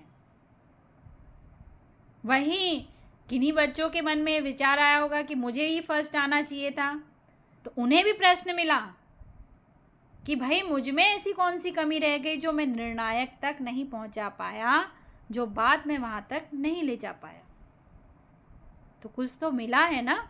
वो कब संभव हो पाया? जब आपने उसको करने का प्रयत्न किया। मैं आपको दिशा दे सकती हूँ, लेकिन उस दिशा में चलना आपको ही पड़ेगा। आप नहीं चलोगे तो फिर उसमें सिद्धि प्राप्त होना भी संभव नहीं है। मैं निर्देश दे दूंगी, लेकिन उसे आदेश समझकर अगर आप पालन नहीं करेंगे तो वो निर्देश केवल निर्देश ही रह जाएगा, फिर उसका कोई औचित्य नहीं रहेगा। और जब आप उसे आदेश समझकर अक्षरशः वैसा ही पालन करते हैं तो आप अपने में कुछ न कुछ परिवर्तन होता हुआ अवश्य देखेंगे, और वही परिवर्तन का नाम शिक्षा है, और उसी परिवर्तन का अध्ययन इस विषय के अंतर्गत किया जा रहा है। तो हम जैसे हैं उसमें हमारे परिवार की भी महत्वपूर्ण भूमिका है। यदि मैं अनुशासन की बात करती हूँ तो स्वाभाविक है कि मेरे परिवार का जो वातावरण होगा वो इस तरीके का होगा। आर्मी फैमिली बैकग्राउंड से मैं आती हूँ, तो आर्मी पर्सन तो डिसिप्लिन को पहले रखते हैं, तो वो डिसिप्लिन बचपन से मिला होगा, इसीलिए वो आचरण और दर्शन का महत्वपूर्ण पार्ट बन गया। जो गाइडेंसिप है, नेतृत्व का सिप है, स्वाभाविक हो मिला होगा, इसीलिए वो गुण अत्यधिक रूप से विकसित हो क्या होगा, इसीलिए उसको डील करना अच्छे से आ गया होगा। अर्थात आपको क्या मिला है वो निर्भर करता है कि आप क्या बनेंगे। विवेकानंद जी ने यही कहा था कि आप क्या बनना चाहते हो उसे सोचो, और जैसा आप सोचते हो वैसा आप बन जाते हो, क्योंकि आप वैसा बनने के लिए अपने लिए वैसा परिवेश क्या करते हो, निर्मित करते हो। अगर आपने सोच लिया कि मुझे पीसीएस अधिकारी बनना है, तो पीसीएस अधिकारी का खाना पीना सोना उसका कोई समय नहीं होता है। कई कई घंटे तक उसे पढ़ना पड़ता है, कई कई घंटे तक उसे बैठना होता है, और एक ही किताब से उसका काम नहीं चलेगा। कई 100 किताबों का अध्ययन अवलोकन उसे करना होता है। एक ही भाषा की पुस्तक नहीं होती है, कई भाषाओं की पुस्तक का अवलोकन करता है। उसको वैसा वातावरण क्या करना होता है, निर्मित करना होता है।